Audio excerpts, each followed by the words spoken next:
Yeah, the Federal Reserve was using this info when making their policy decisions. Whether it's happening in D.C. or down on Wall Street, it's affecting you financially. Be informed. Check out the Watchdog on Wall Street podcast with Chris Markowski on Apple, Spotify. WSMN 1590, WSMN 95.3 FM Nashua. Listen, watch, and stream at wsmn.live.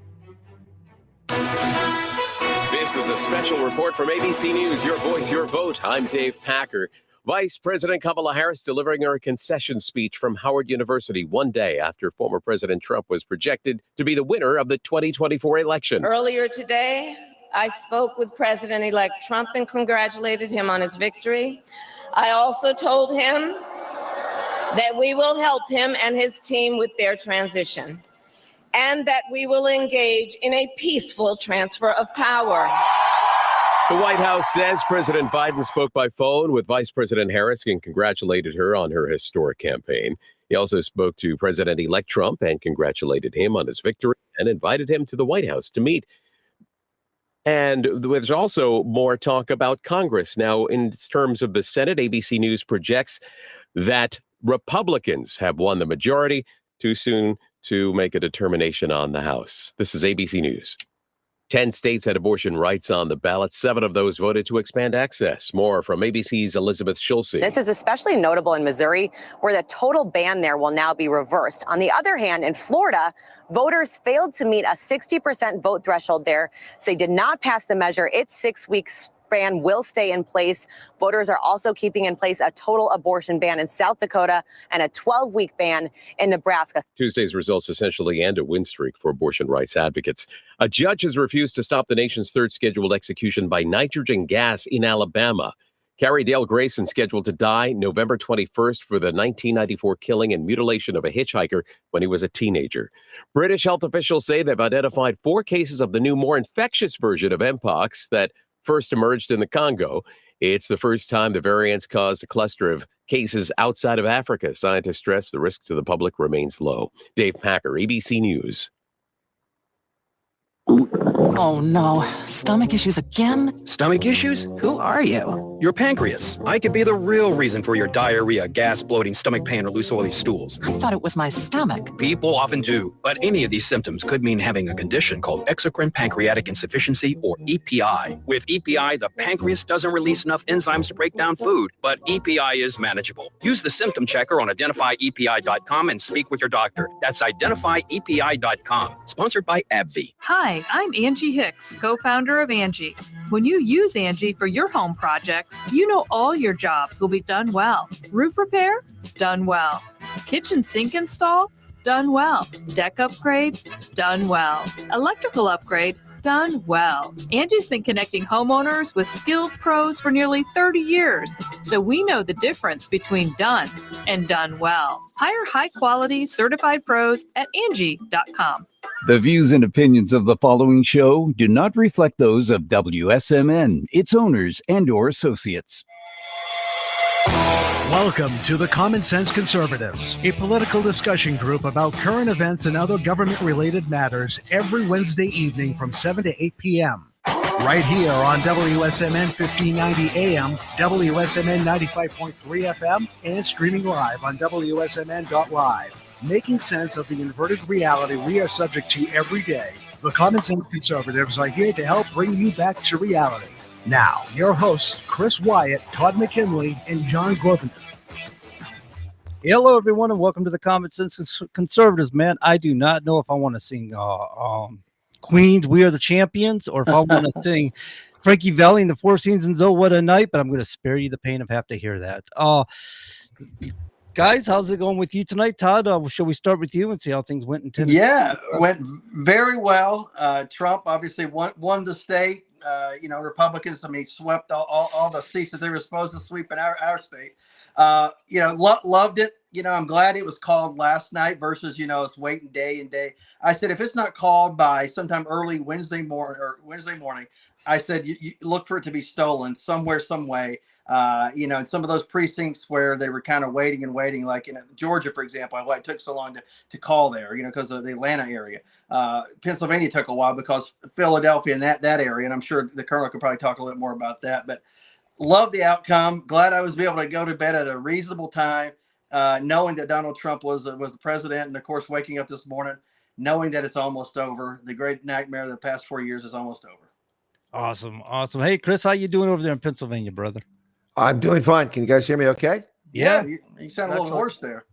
Oh no, it's clear my throat there. It's been as Eddie Murphy sang in his song "Party All the Time." It has. Well, at first, also, if I sound a little gravelly and look a little tired, my apologies. But I've slept approximately 2 hours in the past 3 days. Of course, I was judge of elections on election day, up at 5 a.m. at the polls at 5:30, opening the building at 6 and the polls at 7 until 8 at night. Then by the time we pack up, I drive down and turn everything in and get home. It's 11:30. And I scheduled a live broadcast for last night, 11:45, went live 11:45. And I had not seen the results until just minutes before I went live. But I felt confident. I felt very good. Donald Trump kicked her backside up and down the street like a cheap soccer ball in this county. York County delivered Pennsylvania for him among the counties that really, really mattered. An overwhelming victory in this county here. He didn't do so overwhelming in 2020, but he certainly did it this time. Gentlemen, I feel quite good. And allow me to crow for a minute, but my prediction of 318 electoral votes, I hoped beyond hope that the Republicans that have some sort of derangement syndrome in New Hampshire would get over that and return to the historical norm of voting for conservatives. I was wrong. And so New Hampshire didn't go to Trump. So if I had not been so insistent on deluding myself on New Hampshire, that it was actually a conservative state, I would have had 315. The total is going to be 312 when they finally get off their backside and award Nevada and Arizona and Alaska to Donald Trump. So that's pretty good. I said 318. It's going to come in about 312. And I said it would be a popular vote victory. I'm one of the only analysts on the planet that has said that consistently for the past month. And I'm going to crow about it again as I get shadow banned by social media, mainstream media, whom I used to be a source for frequently, but they don't like that I'm right all the time. It shows them up. I feel very good about last night's results. It was not a win. It was not a victory. It was not a wave. It was a red frickin' tsunami. We destroyed the political left. They are desperate to hang blame on somebody. You want to know who the blame belongs on? You clowns, for undermining social cohesion, racial harmony, economic success and progress with your lies, your attacks on mainstream America, your hatred of majority Americans, your anti-white racism, and your anti-Christian bigotry. Guess what? Christians, Muslims, Jews, Democrats, leftists who aren't bat crap crazy, the handful of them, conservatives, all got together in Donald Trump's coalition with the likes of everyone from former Democrats, every one of them. Donald Trump, former Democrat.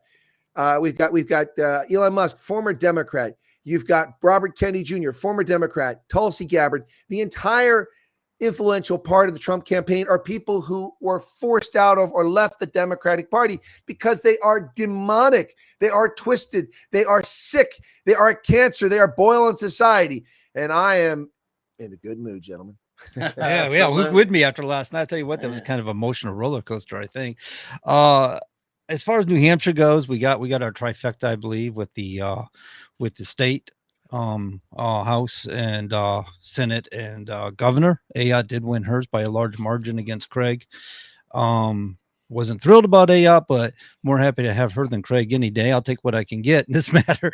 And New Hampshire does it every time. When it comes to the federal government, they vote blue all the time. I don't know why. I don't understand. Well, I do, but it's just. Well, John, there was a day when they were consistently voting either back and forth or more for Republicans. But it's just that just nationally they've been stuck. That needle's been stuck in the groove for several cycles now. Yeah, like I say, we get a lot of people from Massachusetts migrate up with liberal ideologies that we get stuck with, and it's hard to change their minds. I mean, it's when people are brainwashed, I guess they just can't see the light of day, and it's unreal to me because what we're seeing here is Kamala Harris was trying to usher in communism. Barack Obama's ushering in communism.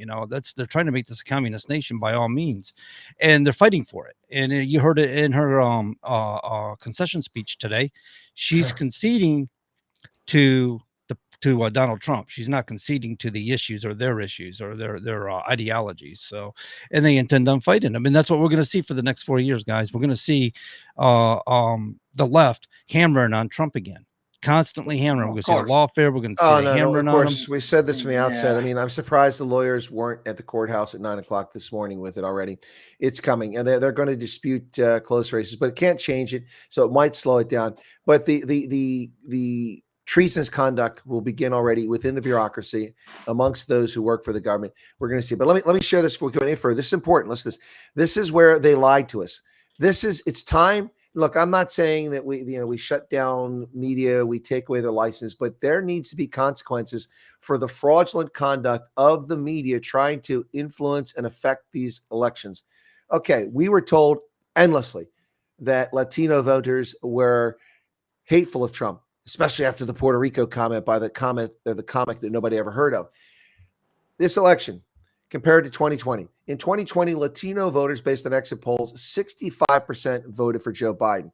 This time, only 53% voted for Kamala Harris. Donald Trump nearly got a majority of Hispanic voters. That's the first time in living memory. The closest we had before was George Bush in 2004 when he got 45% or 44%. Trump got 47%, and in some cases, he got over half the vote in certain states.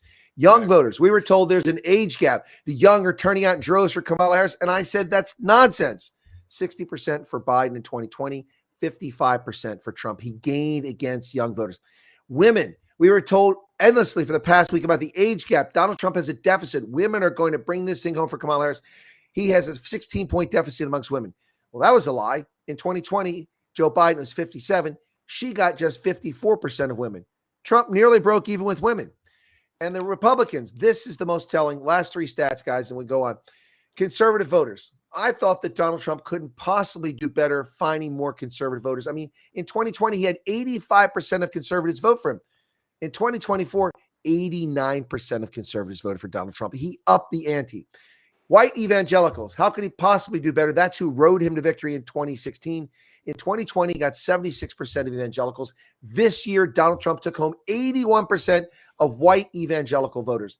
And they say, with no college, this is, they say, the crowd that Donald Trump relies on, the uneducated, the bumpkins, the hillbillies from Appalachia. Donald Trump relies on white voters with no college education. Well, in 2020, 67% of those voters did go for Donald Trump. This time, only 65. He lost support amongst low or lower educated white folks. This shows us it was all a lie, fabricated nonsense. The Des Moines Register's poll that came out on the weekend said Donald Trump is losing Iowa 47 to 44 to her. I called BS. That's nonsense. The Emerson poll, which is a better historical record than the Des Moines Register, said Trump was ahead by 10 points. Guess what he won Iowa by 9 points. It is time we expose these frauds in the mainstream, lamestream media for who they are and what they are. Paid political actors and shills who do not care about the integrity of journalism. All they care about is lying for their paymasters, whether it's George Soros or some lunatic that works for Comcast. I don't know who it is. Folks, this was all a big lie. It was never close. It was never, the only reason it looks as close as it is now is because of the billions of dollars of free publicity and lies spread by hateful people on the political left. Otherwise, Trump would have won 49 states. There's no way. If the truth was out there and people could hear it for themselves instead of being misled, it'd be 49-1 whitewashing. That's what I said. What do you think, John, Todd? Yeah, no, absolutely. And you look at some of the places where, last time or historically, Republicans haven't won. There's a place down Border County right in Texas, hadn't won since the 1800s, and he won that county. Right along the Texas-Mexican border right there. Miami-Dade County, he won that county overwhelmingly. So many other places around the country where he should have been performing poorly, and in other years past, presidential elections years past, he probably wouldn't have stood a chance, but he flipped those counties and flipped a lot of precincts, which, going with all those stats you threw out there is just another thing that people should look at. Absolutely. John, you got the lead here. Don't mean to steal thunder from you, but no, man, go, man. I wanted to get those numbers out there. I mean, listen to this. Latino men, 54% voted for Trump. I did mention that 47% of Latinos, but men and women split. Yeah. So he took Latino men over her. This is a hiding. This is historic. And of course, I covered her ridiculously disrespectful, rude, I'll show up when I feel like 25 minutes after it's scheduled, so-called concession speech, in which it was more like a rallying of Nazi area Sturmabteilung troops. We will fight. As I almost thought the church was we will fight them on the beaches. We will fight them in the streets. Good Lord. I mean, this is ridiculous, man. And she's done. She will never be anything ever again. Not that she ever was anything. No, I'll give some credit where credit is due. I thought the speech was pretty energetic. If she had that kind of energy during her campaign, she might have actually gotten further, but she wasn't. She didn't have that type of energy. When she had the pressure on her, she couldn't perform. Now the pressure is gone. She had all this great energy and stuff. And you're right. She was trying to steal Trump's thunder a little bit, right? She was trying to emulate him a little bit about fight, and we're not going to stop, and so on and so forth. She's like her boss. She's Joe Biden, the junior plagiarist. Everything she does, she steals from Trump. I'm for no taxes on tips. What? No tax on overtime? That's Trump's platform. I'm for fracking. Well, I was against it, but now I'm for it. Thank you, John Kerry Jr. You know, everything she says is a lie. She steals, including this speech. Fight. He's the one that got shot in the head and got up and said it. You can't stand there with your hair all coiffed, keeping us waiting for 25 minutes on a speech you didn't write, reading from the teleprompter. You're like Barack Obama, the better dressed clown up there. And you just think that you're fooling us. She is a joke, an absolute joke, dumber than a box of moon rocks. Well, you know what? Why. The teleprompter must be why she didn't have the earrings on, the pearl earrings. Right. Yeah. So she can listen. Yeah. It's not a debate. So she don't need to cheat. It's the last one. Yeah. I'm glad that she's going to be done. She'll be at some university spewing nonsense for a couple $100,000 a year. She'll go on some minor speaking circuit. There'll be a book. And so she won't have to really worry about money, but I'm hoping she's completely done politically and push her out of the way. And at the same time, the Democrat Party, I know it's not done. They're going to regroup somehow. But we've got to, this momentum that we have. At the same time, the majorities we're going to have, the House, the Senate, the White House, we've got to get things done. If not, we're going to allow them to regroup. By the midterm, they'll be right back in the thick of things. And in 4 years, who knows what's going to happen. That is an issue. Midterm comes and we flip. They flip the House or the Senate or both, and it becomes a problem. And last time when Trump was in office, the Republicans had the opportunity. They did nothing. I'm glad the fact that Mitch McConnell's moving out of the way. We're going to have a new leader there, which we need. It's past time. But the same thing in the House. We need to ensure that we push the agenda through and get it on the president's desk quickly, to quote President Trump, get it signed, get it into law so people can see how it actually works and affects them, positively or negative, whatever. Next go around midterm, we need to add to those numbers in the House and Senate. Again, a third of the Senate will be up, all the House will be up. Let's add to it and build up so that way in 4 years, whether it's J.D. Vance or somebody else, can continue the momentum that we have right now. If not, it's going to fall by the wayside. So you bring something up there, Todd. We've seen a lot of rhinos in the past that have sided with the left. I mean, do you think we weeded enough of them out during this election? A lot of them, but at the same time, there's still a lot of them out there, that need to be pushed out of the way. So. That's the challenge coming up, right? I'm sure they got bills that are already ready to go and probably ready to fire them up.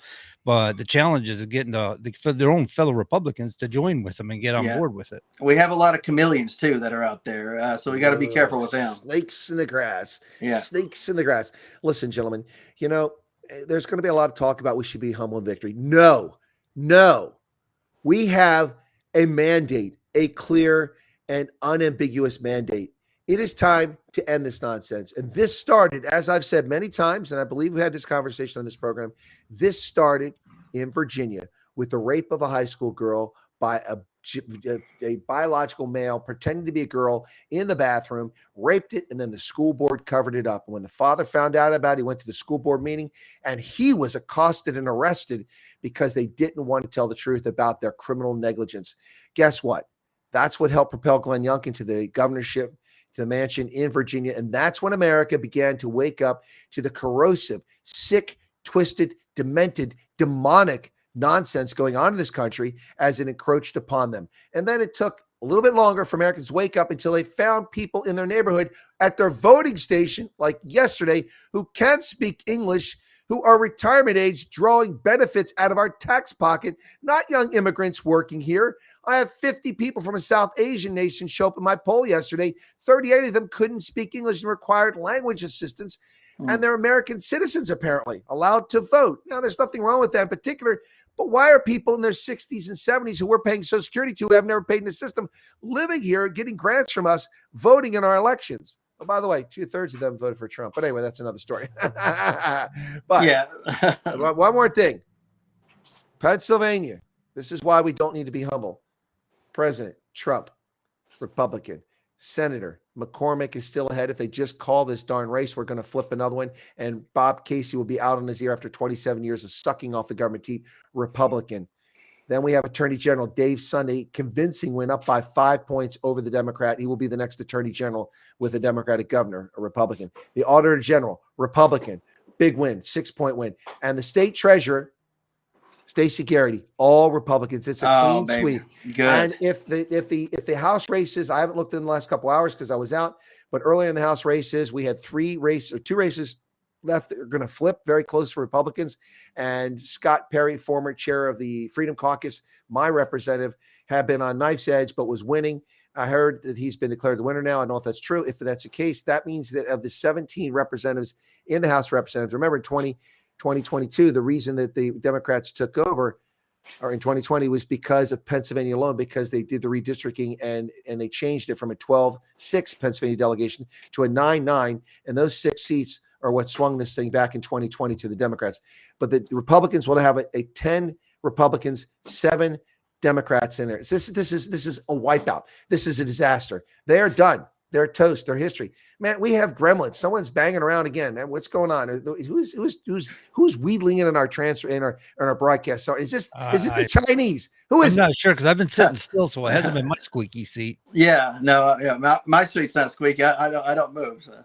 Oh man, the feds! Yeah. I'm telling you, it's the feds. So, this gentleman brought up we've busted Todd again. He's got gremlins in the office. Yeah, you know when you can't see his hands, you hear all these weird. Oh, look, he's looking away. Look, he's doing eye communication. Come on, we got you, man. No, I'm actually reading. Dude, we are on the radio, but we can see you. No, definitely. I'm looking at my screen, so that's not it. All right. So what were you saying? The gentleman was saying what there? Oh, the tricky thing is that just as in the UK, there are bad folks on both sides. The folks deep into the following WEF's World Economic Forum's objectives to achieve ESGs and DEIs by 2030, Agenda 2030. But that's the beautiful thing about Trump is he's pretty much went to them to their summits and pretty much told them to their faces they stink and that their agenda is BS. Well, John, I want to be clear just up front. There were good people on both sides of this election. Oh, good Lord. I'm loving it. Aren't you? I saw today that I think it was either Trump or Trump Jr. that he posted a picture of his resignation letter to McDonald's. He sent a resignation letter, and I think it's probably obviously funny, but he was resigning from McDonald's effective at noon, January 2025. You know, he thanks for all the things that he learned, and he knows it's going to help him as he becomes president. So that's kind of cool. Yeah. Did he hang up his safety vest, or is he keeping that? Oh, he's got to keep that. That'll be in the library and museum for sure. That should absolutely be in his museum. Did you hear about people going to the polls and voting with trash bags on? I saw it. That's great. I saw it. Yeah. So what happened in this race? 2 things, gentlemen, that did not happen last time, and they're tied together.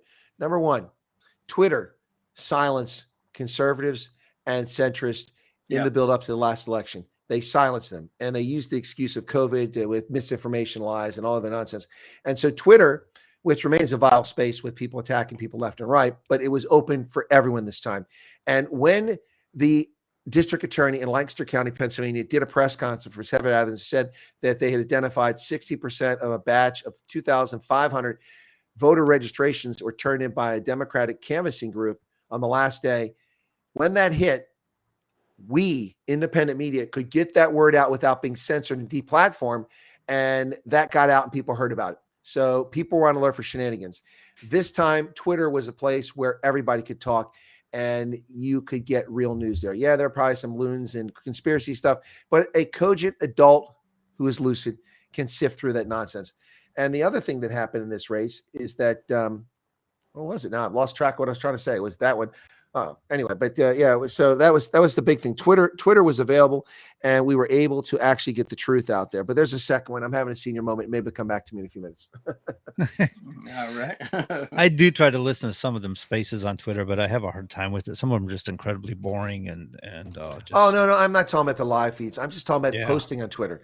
Yeah, I know if you posted something last time and you said like for instance me, it didn't happen to me, but it happened to someone that I know. If you posted that Pennsylvania was going to violate its election law that wasn't a year old in August of 2020, which I did, you're okay. But if you mentioned in November that they had violated election law, you were shut out and taken off of Twitter time and time again. That didn't happen. That did not happen this time, and that leveled the playing field. But did you notice that YouTube's been letting up on this too? Yeah, absolutely. They're not as hard about it as absolutely. They once were. Well, the demented lunatic who was the CEO resigned, and then she died a few months later from cancer. Oh, well, I'm sorry to hear about her passing, but I was kind of glad to hear she was away from YouTube because it was a good platform until Google bought it out. I used to like Google. It's a great YouTube was a great platform. It was absolutely, and the thing is, it like many of these things, they become big. They forget their roots. YouTube became famous and wealthy because of people who are willing to push the envelope and ask questions and be maybe a little bit outlandish, different. And all those people became famous, and in many cases, fabulously wealthy, along with YouTube. And then the censorship regime started. Unfortunately for Chris Wyatt, the censorship regime started when I left active duty and began broadcasting. And as soon as I took off, they put the kibosh on that. And I didn't become famous and wealthy like Tim Pool, who is mind-numbingly boring, or Steven Crowder, who is occasionally entertaining, and the whole host of other folks. Whose only qualification, only bona fides for what they do is that they're social media influencers. That's it. They're not authors. They're not linguists. They're not people who've worked in any business or industry. And I'm not criticizing them. I'm just saying that they became famous because they did something and they had a following. And when the censorship regime came, they were able to go elsewhere, like Rumble or somewhere there, and they could build, and their audience would go with them. But for those of us who broke into the scene as the censorship regime was imposing its order on the world, well, we never really got to take off like that. So. Yeah. It's kind of odd in the world we live in now. I like the idea of having the alternative media. I love the fact that you have CNN, MSNBC, the mainstream media is losing out. Fox News is losing out because they push agendas. They don't push facts, truth, and basic stuff that people need to know out in society. Good information, investigative journalism. You don't really see that. You see balance, or one way or the other. It's either too far right or too far left. Down the middle is where you can find it on independent media, where you can go and find people that kind of share your values. You can do a little research on them, and next thing you know, you can get objective truth, or at least a lot of good information to piece things together. You don't get spoon-fed, what you're supposed to think. Well, and here's an example of the media and just how they're dishonest. Now today they're writing on several sites that the media began making the call for Trump at 12:30 in the morning. That's a lie. That's a lie. I came back and I had not seen any results because I was working the polls, dropped stuff off, got back here. I had literally 10 minutes or 11 minutes maybe to look at the websites, look at the returns, and start making my calls. And then I had an hour to discuss it with my audience. At 0121, I wrote it down right here on this piece of paperwork from PNC Bank that's trying to get me to get a credit card, sending it in the mail. 0121 in the morning, 1:21 a.m. after having been home and been up for 19, almost 20 hours or 20 hours. I called the race for Donald Trump, and I got the states that I called correct. That was enough votes. It took Fox News another 20 or 30 minutes before they conceded and they gave Trump Georgia. I think it was Georgia, and that's when we went from there. And the other media, I stayed up hoping beyond all hope that they would eventually get to 270. They were stuck on 266, and finally, I told my audience, "He's won it. I'm going to bed." And I finally stopped broadcasting about 4:30 in the morning. And at that point, they had yet to put down Trump for 270 votes. Yet now they're trying to rewrite history. Once again, independent journalists, independent media made the call, got it right with data in my possession in a fraction of the time they had available. But they didn't want the Trump to win. That's why. They knew Trump won. But I have no axe to grind against Trump or no way to promote him. I'm just reporting the facts objectively, and I called it. There you go. I'm going to crow about it. I got it right. Yep. So the American Voice here says the orange buffoon somehow stole his way back in. He might have won, but America lost. Okay. So when we were election denying, we were the idiots. Stole his way back. Yeah, number one, this shows the people that are out there, whether you're on the right or the left, if you show up to vote and you're honest about it, you can sway elections. You can have your voice heard. And in this manner, that's what happened. The people said enough of it, enough of the woke nonsense, enough of this, equity nonsense, equity inclusion. It's nonsense. Enough of the superficial stuff, your race, gender, all that stuff. It doesn't matter. Facts matter. Policy matters, and people showed up based on that alone. So my thing is I don't know about you guys, but I'm watching this election.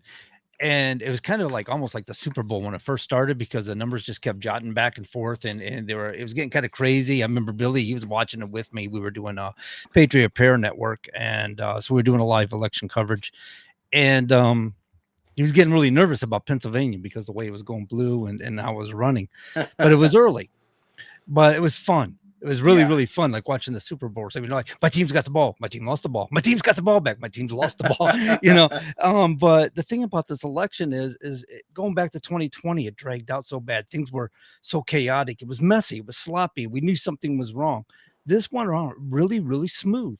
Did you guys feel that too? It just kind of like went really smooth. Couldn't even believe they were calling it as early as they were calling it. No, I had that feeling, I had a good feeling about it. And I was at our county party watch party, and I was like about closing in on 9 o'clock. I was like, I'm going to go home, sit in my recliner and watch it. So where I can hear everything. I got my refrigerator, I got my bathroom, everything. All I need right there. I don't need to sit around and watch this. I want to enjoy it by myself whenever they announce Trump's the next president of the United States. And that's what I did.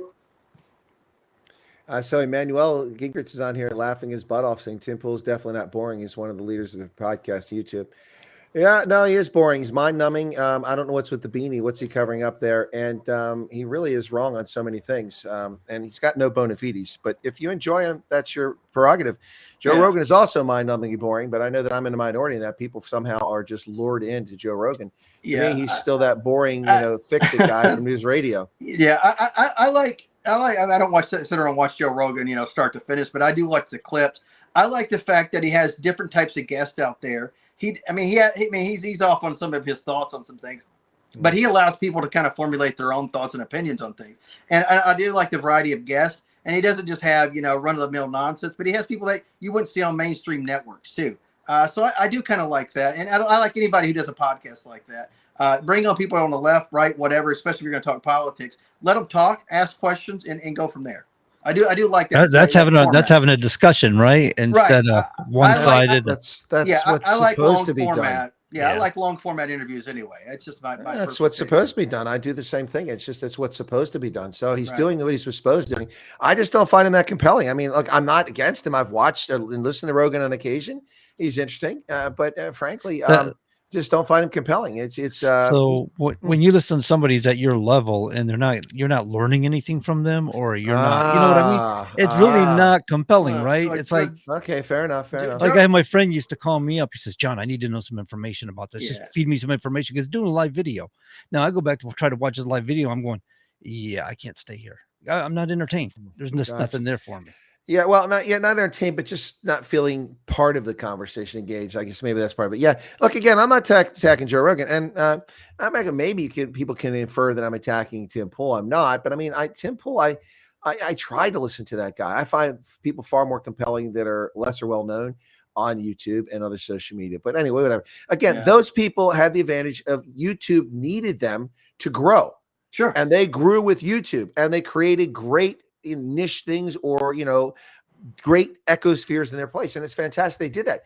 But many of us began entering this, and the reason I began entering it when I did is because I was serving an active duty as an intelligence officer. I can't be having a YouTube podcast or be on Twitter all the time. I was posting on Twitter, but it was just neutral things, a news article about Africa and a couple comments about whether it's right or wrong. So look, and I'm not lamenting that. That's it was my choice to support and defend the Constitution so people can be jerks and be rude and disrespectful to veterans.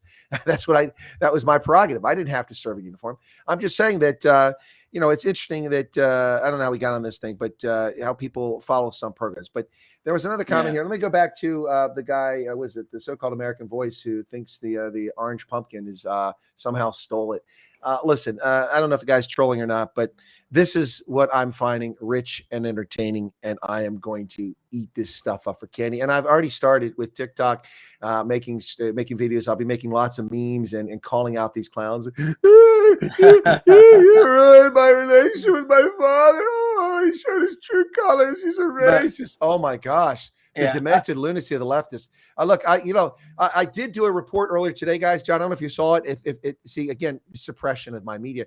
I did a report today. News breaking out of Harrisburg, where Governor Josh Shapiro has ordered the activation of 4,500 Pennsylvania National Guardsmen. It's necessary. There has been severe flooding in the streets of Philadelphia, Pittsburgh, Scranton, and Allentown. Liberal tears have flooded the streets, and they need the Pennsylvania Guard to rescue liberals who are floating down the road on top of their Teslas. Afraid they might get electrocuted. Yeah, standing on the tops of the multi-million-dollar homes, right? Yeah, exactly. And while they have their Latino domestic workers, right, yeah, keeping them in basements. They have their passports. Hey, did you guys see Doug? Doug was at the concession speech. The fight speech. Was he fighting a woman? Was he actually fighting a woman, smacking her? No, I mean, I was surprised because I heard that the nanny was over at the Mayflower Hotel waiting for him. Oh, wow. Wow. Okay. I'm going to have to be careful next time I go back to DC in the Mayflower. All right. Dude, you need to be careful the Mayflower, period. That's the place where remember the Mayflower Madam? Yeah. The Army sent me to DC once on a trip. I went to to Monterey at Naval Postgraduate School for part of it, and then came back to the East Coast of DC for meetings and consultations, and they put us up in a hotel, and someone booked us in the Mayflower. Yep. And it didn't strike me because I never stayed there, and I just driven past it a few times, but I was in the Mayflower, and I was down in the lobby, and John Bolton was there. Right? Oh, yeah. This is American after. Yeah. The American Enterprise Institute's not too far from there. Yeah, that's his haunt. Yeah. This is after, of course, he was out, and Bush. It was after Bush's time with Obama's president, and John Bolton was there, and I saw him. Okay, and then I went outside, and Norm Macdonald was there. Oh, wow. And he was on his phone, and I was walking outside, and he was like pacing back and forth. And so I didn't want to interfere with him, but he was chatting with somebody because he was playing at some comedy club down the street. But when I was in the lobby and I saw a notable Washington political figure, and I looked in the lobby, I'm like, I'm in the Mayflower Madam. And I started looking around. I started looking around for ladies of the evening. I didn't see any, just saying. Yeah. All right. Yeah. The DC Improv is basically like 2 blocks away from there on the other side of the street. So yeah, it is. Sense. Yeah, you're right. It's on the other side of the street. Now he was performing there. Norm Macdonald. Did he pass away? He passed away a year or so ago, cancer, sadly. Yeah, that's kind of sad. But I actually met him out there. Yeah, one of the greatest guys. I think probably the greatest to ever do update on SNL. I believe. Yeah, that's fair enough. I would say that's fair. Yep. Yep. But talk about pumpkins and Orange Man and all that stuff. If President Trump was truly a pumpkin, would he be the great pumpkin? Charlie Brown. Charlie Brown. All right. No. We miss our childhood. Look, I tell you, it's Tom McDonald. I don't know if you guys follow Tom McDonald, the Canadian rapper, musician. I like Tom McDonald. His music is all right to me, but I'm not too big on the rap. But I did hear some songs that were a little less rap that were really awesome. Well, you will love his latest. I had to try to send to you guys, but I was busy. His latest song is Say Goodbye to Joe. Oh my goodness. It came out Friday. It is brilliant. And it's not a rap song. It's just so awesome. I wish you had it queued up there to play it on the radio right now. It is incredible. If I do that, Facebook will knock us off. I know. Is that the guy Is that the guy called Hunter Got High? Is that the guy or a different guy? No. That's the guy that's saying that was Afroman. Yeah, that was Afroman. Yeah, that was him. No, Tom McDonald is a Canadian who's got tats everywhere and piercings and things on his teeth. He's a white guy. He's a conservative big time. I don't know if he's become American citizen or not, but he does live in the U.S. He has no record label, and they wanted to sign him, but they had he has to do things their way, and he didn't like it. So he's got independent. He's got tens of millions of views. The guy makes money. He's got a girlfriend named Nova Rockefeller, who's his producer. She sings in this video. It's really good. I mean, it's don't let the No. big door hit you where the good Lord splits you. Yeah. That's some of the lyrics. Yeah. So Anyway. if for folks listening, if you go to Chris Wyatt's YouTube video, he's a lot more animated. And I saw this video you did, Chris, and yeah, you were dancing to it and stuff. And I heard the song, and that's what I was getting at. Once I've heard him actually sing like that, I really liked it. Yeah, it's his best one ever. It's just amazing. It's great stuff. It's a timely song for the right moment in history. But I love it to say goodbye to Joe, because it's like goodbye, Joe Biden. Look, but has anybody seen Joe? I saw if he was on a milk carton, people looking for him in DC. Yeah, he's just disappeared again. Whenever was it Peter Ducey or was it Peter Ducey? Yeah, the son. Fox News White House correspondent. He was there on the Pebble Beach there, on the north lawn there, and he was talking about watching the lights up in the residence and how they went out fairly early because he had people up there watching the returns. And he said, at a certain time when it looked like Kamala was completely done, lights started going off. So he's like, he thinks Joe went to bed a little early. Kind of the one last insult to Kamala on her way out too. So Joe Biden was Damocles sword around her neck. Oh my goodness! Look, I mean, hey, look, here, guys. Okay, so I don't know if you can help me out. I did do a video earlier on social media today. I think they did this on TikTok. I said I'm starting a GoFundMe. I want to raise money for a charter service out of New York, from New York to Havana, Cuba. For the likes of Robert De Niro, Tom Hanks, Bruce Springsteen, Cardi B, if she's not busy on a street corner, and a few other folks, Coming in, Johnny asked me that same thing. He says, "Hey man, should we start a GoFundMe?" I'm like, "Can we just use Air Force One? I'm sure Trump wants them out too." Just drop them off. Better yet, look, we can use C-17s to fly pallet loads of U.S. cash to the mullahs in Tehran for the theocracy to murder Israelis. Why can't we just use the C-17s and load them all up in the back of that and drop them off in Havana? And we don't even have to land. Cargo planes are humongous, man. We could probably fit their whole house in there. Yeah, we could be like the Soviets. We don't even have to land. We just put them in a tank in the back and airdrop it and see how it goes. Maybe one less shooting than normal, right? The Soviets did that. They tested dropping tanks with crews in them out of the back of planes. Oh my God! They all those people were crushed when they landed. Oh my gosh! Yeah. I remember back in the day. I think the 82nd had the little Sheridan tank or little small tanks that could be 5.51s. Yeah, right. Yeah. And I don't know if they were necessarily meant to be dropped, but they could be quickly offloaded quicker than they're airdroppable, but the crews weren't inside them. No, of course not. No. Yeah, definitely not. I've been on aircraft when we dropped heavy drops and stuff, but I'm like, you do not want to be in the back of that thing. It would break your neck in 2 seconds. Yeah, you also don't want to be underneath one of those things when it lands. You think an asteroid ruins your day, so will a Sheridan tank when it lands on top of you. I bet you that leaves a heck of an indent in the ground. That's going to leave a mark. Good thing they got tracks to roll right out of it. I've seen many Humvees and some howitzers burn in a few times. That was kind of funny. Like millions of dollars, just poof, there you go. Ooh, yeah, that's not good. Oh my goodness. Listen, guys, I don't think we need to be humble here. I think we need to be bold. And quite frankly, this isn't spiteful, but the new Department of Justice, the actual Department of Justice, returning to law and order, needs to immediately begin investigations, grand juries, and I expect to see indictments handed out, subpoenas, and the 4 years of Trump's administration should be used to hunt down the people who've contorted the rule of law in the corrupt Biden regime, go after the criminal cabal of the Biden crime family and all the others who committed crimes and treason against the United States, and that's what it should be used for. And then also prosecute people who are disobeying the law now. We should not give a free pass to these ghouls who have used their free ride to try to destroy America over the past 4 years. Yeah. So I think as far as the left goes, being humble, our fellow man, we understand your pain. We experienced it 4 years ago. But regarding what you're talking about, Chris, is the criminal elements and stuff like that in DC, yeah, go after them.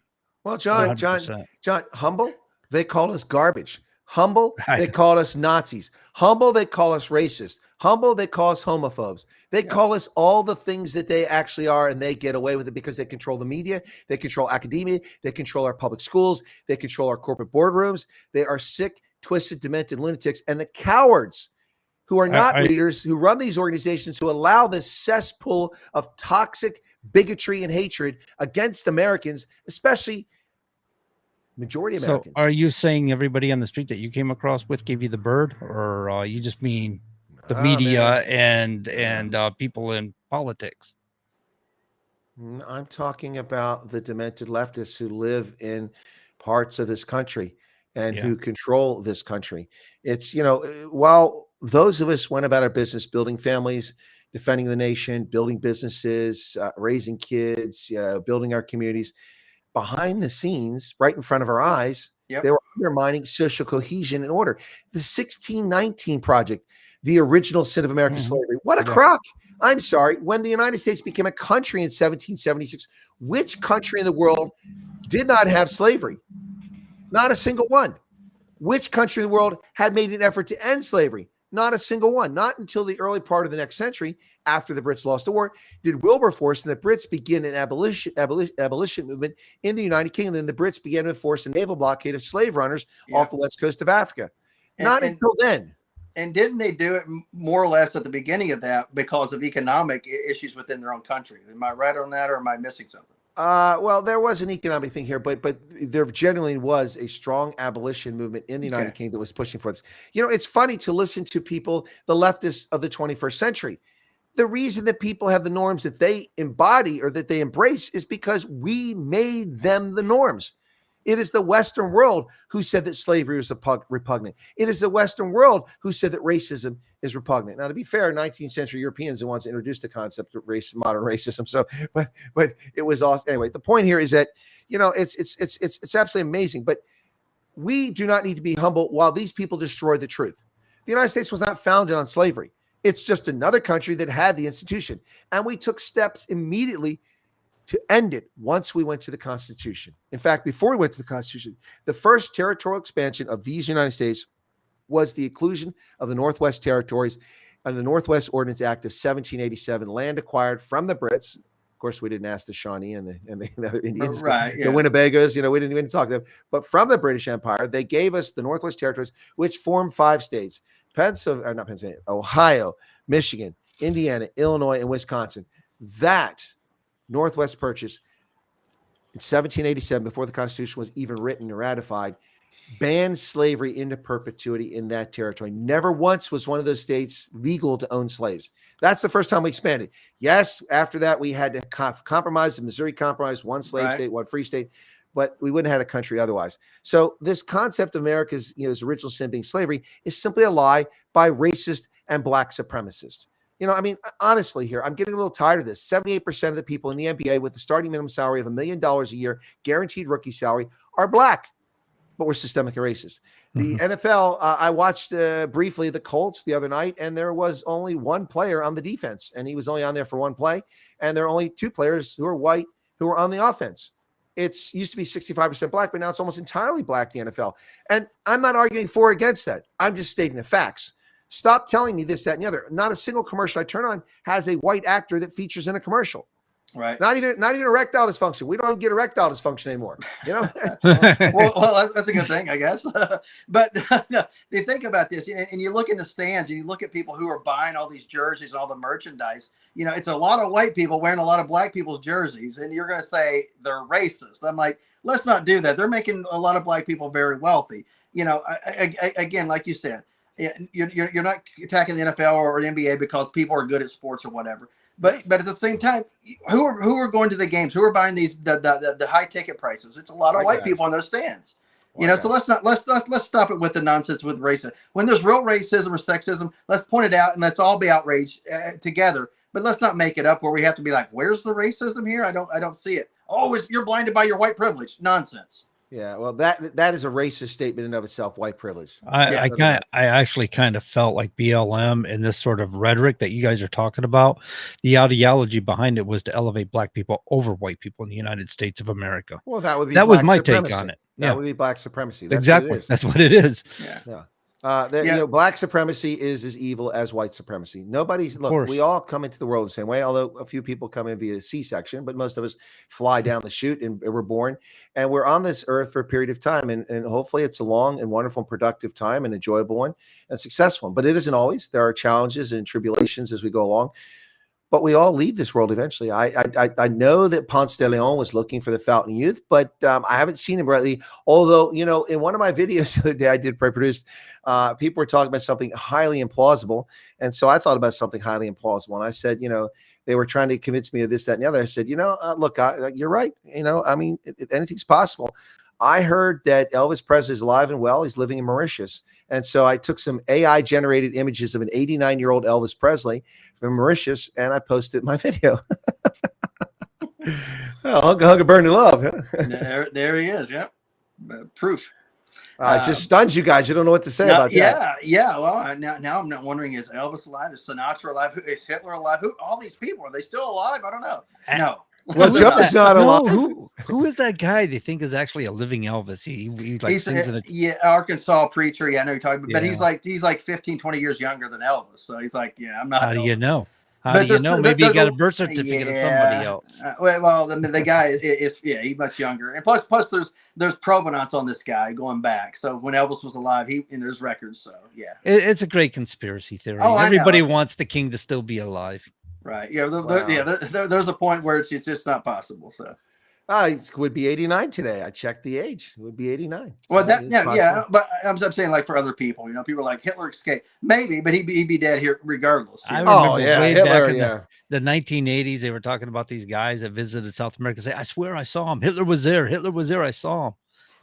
I mean, but there's a lot of FBI files that are out there that suppose that he may have gotten away, and the proof of his death isn't necessarily, there's not a lot of proof out there of his body. There's very it is plausible because a lot of other Nazis got away. So is it plausible that he got away? In fact, they escaped to Mexico. They escaped to South America.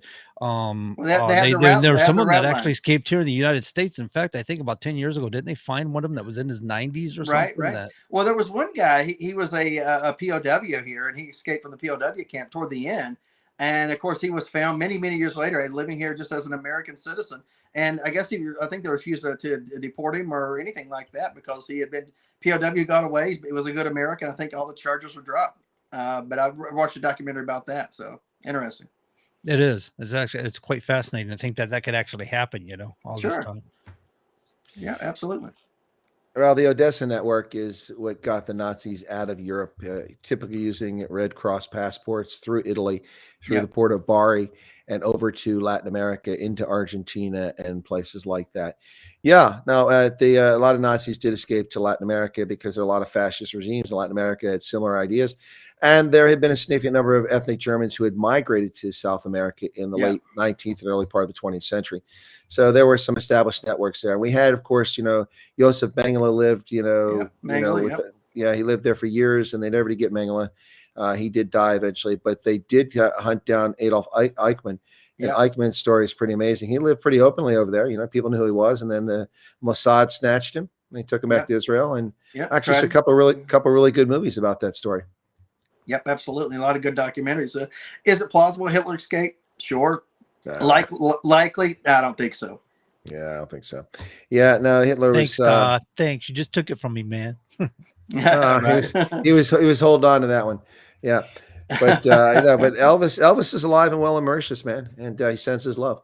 Well, at Graceland, they don't let you to go upstairs, and it's off limits. And so there's always these. There's a conspiracy theory about the upstairs at Graceland. So. Yeah, that was where the family, whenever they were in, that's where they stayed. So they didn't want people on their personal. That was the story. That makes perfect sense. I think you've been to Graceland. I've never actually been up to the house itself, but I did tour the other museum right across the street that you get on the trolleys to go up there. But I didn't have time to actually go up to the museum. Or the wife and I went into the mansion once, and it was kind of fun. It was, and they've kept it really well, as to what it was back in the 1970s and stuff. And you look at it, you go, no wonder the guy was highly stressed. Some of this decor and stuff, black and yellow combined together, red, and some of these the decor was kind of harsh colors, I guess you might say, for living environment. He had 3 TVs in his downstairs. So basically he wanted to see all 3 networks at the same time while watching the news to keep himself informed. It's like, dude, I'd be pulling my hair out watching all 3 networks at the same time. And now you can do, many, many times, that with your, just what's in your pocket, the smart device in your pocket. It's right. Wild. We're pulling our hair out, right? Well, we have left of it, except for Chris there. He just, he pulls it out and more grows back in. Yeah, it is thick and lush. I won the DNA lottery on that. Gonna be grateful for that, whether it's the maternal, paternal side. Because hey, folks, I've said it many times. I've been to basic training. My head was shaven. I don't like that bald look on me. A lot of guys look fine bald, but that's not a good look for me. So I'm glad it's all there. But I do have to correct one thing from earlier, gents, before the hour runs out on us here. I did mention the states that were left, and I missed because it changed while I was out. Alaska has finally been called for Donald Trump. So he has 295 electoral votes. That leaves Nevada, which he's going to win. There's no way. I looked at the numbers of votes left. There's no way that she can win. I don't know what they're waiting on. So he will win Nevada, and it looks increasingly likely he'll also take Arizona, where his lead was, less than a point for much of yesterday, then grew to a point plus today. And now it's up to 4 points, which is shocking to me. I thought that it was going to go the other way, and we might have a race where he's in trouble. But Donald Trump has increased his lead in Arizona, but they're only they're under 70% of the vote still.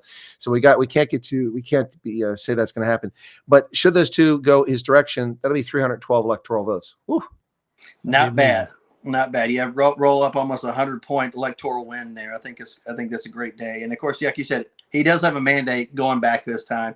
My question is at what point between now and say January 6th and or January 20th does the left just go, beat back crap crazy and take to the streets? Are they going to wait till the January 6th, or are they going to be January 20th? Because they're going to be there in the streets during inauguration, during the parade and all that. They're not going to let Republicans and or his supporters have a day to themselves. Well, in fact, we've already got reports that demonic leftists are demonstrating outside the American embassy in London and their hate of Trump. So it's already started. But in Europe, of course, leftists have a much longer history of being agitators, and so they were ready for this. I think that honestly, they were caught with their pants down here, and they actually believed the fake media polls and the fake lies and the nonsense about the media trying to generate interest in this race, and so they I think they deluded themselves into thinking they actually could win this thing when there wasn't a snowball's chance. There wasn't a snowball's chance. I mean, honestly. So Nevada now is at 86% of the votes in, and Sam Brown has moved back out in front. Sam Brown, the Republican candidate for Senate, is leading in that race. Yeah, by 2,000, just under 2,000 votes. He fell behind for the first time earlier today. He's back in front, so that one's up in the air. That's one that we didn't count on. If Brown can take that, that's a big steal in the Senate. Right now, we're still waiting for them to call Pennsylvania. There are some votes outstanding in this race. Dave McCormick's lead, which had been 100-some thousand, has shrunk to just 28,000. But I'm not sure how many votes are left. There can't be many votes left. So if we can pinch Pennsylvania and Nevada, that's going to be incredible. Carrie Lake at 66% of the votes. She still remains 2% behind Ruben Gallego. And she is behind him by 44, 54, 60,000 votes. That's not a small margin, but it depends where the votes are in Arizona. If there's a lot of votes in Cochise County in the southeast, which is Republican that's country, Republican, and Pima County people do okay, but Phoenix, Trump cleaned up in Phoenix. It was unbelievable what he did there in the center of the state. It's amazing. It's fascinating to me what Trump has done.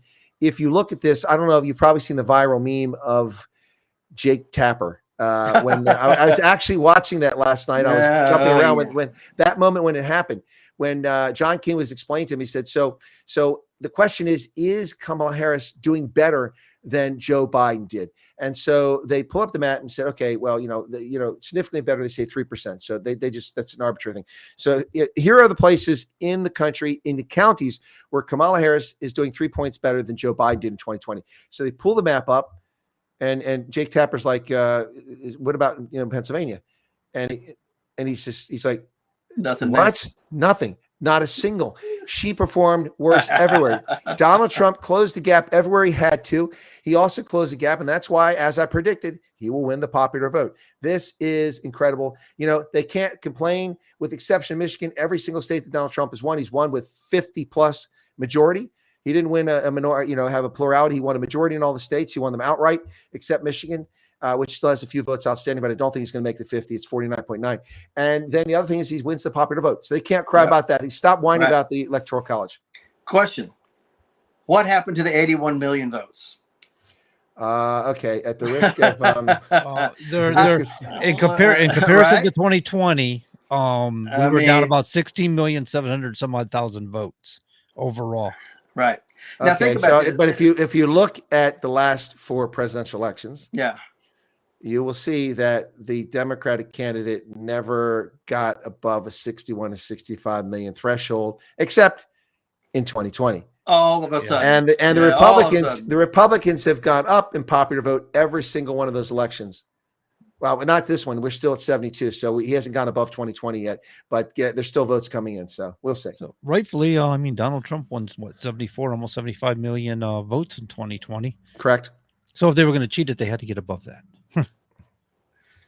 Yeah, Arizona, I'm looking at it, 66% reporting. I think once they get to around 80-some%, they'll start calling the state. That's my thought. All right, ladies and gentlemen, we're going to take a little bit of a break here at the top of the hour. We'll be right back here soon and get right back with it and have a little bit more discussion. Hang on, don't go nowhere.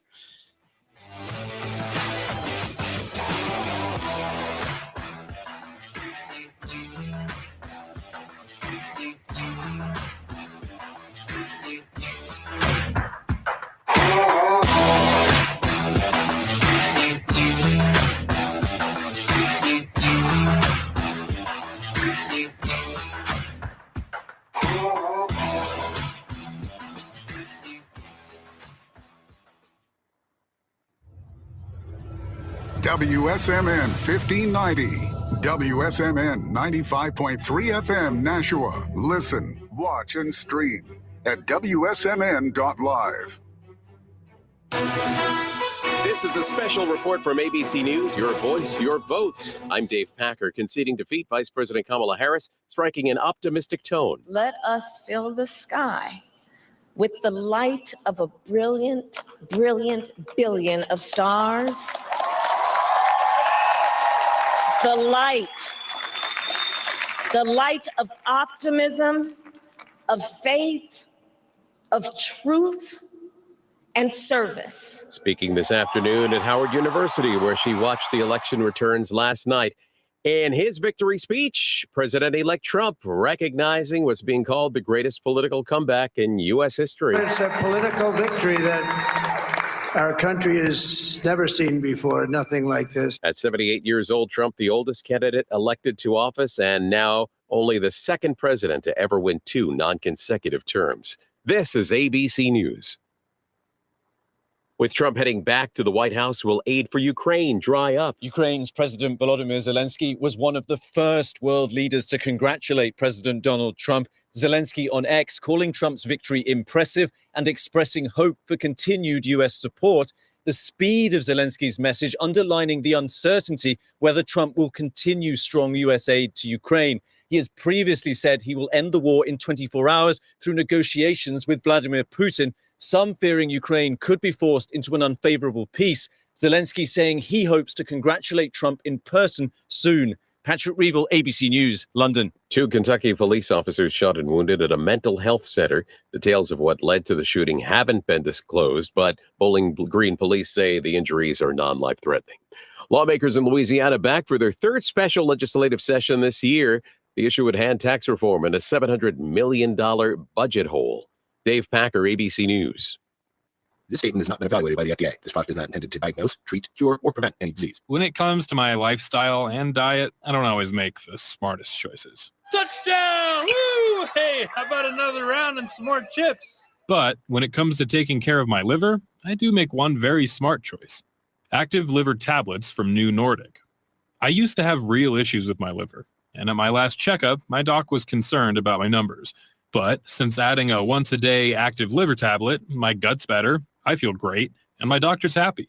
I ask a lot of my liver, so the least I can do to say thanks is a daily dose of Active Liver. You ask a lot of your liver, so give it the support it needs with Active Liver. You can find Active Liver at Amazon.com, or for a volume discount, visit NewNordicUSA.com. Go to new, NORDICUSA.com. Amazon, or ask for Active Liver at your local CVS. New year, new you. New Nordic. Continuing the legacy started in 1904, Roger Pellerin of Gate City Monument Incorporated continues to provide the same high-quality monument, custom headstone, and stoneworking craftsmanship today that they built their reputation on over 100 years ago. Servicing Nashua, New Hampshire, as well as nearby areas in Massachusetts, such as Lowell, Billerica, Chelmsford, and beyond. From creating custom monuments to memorialize, to landscaping and granite work or restorative services, each job is done to your satisfaction and is backed by decades of experience and integrity. If you're thinking about stonework, think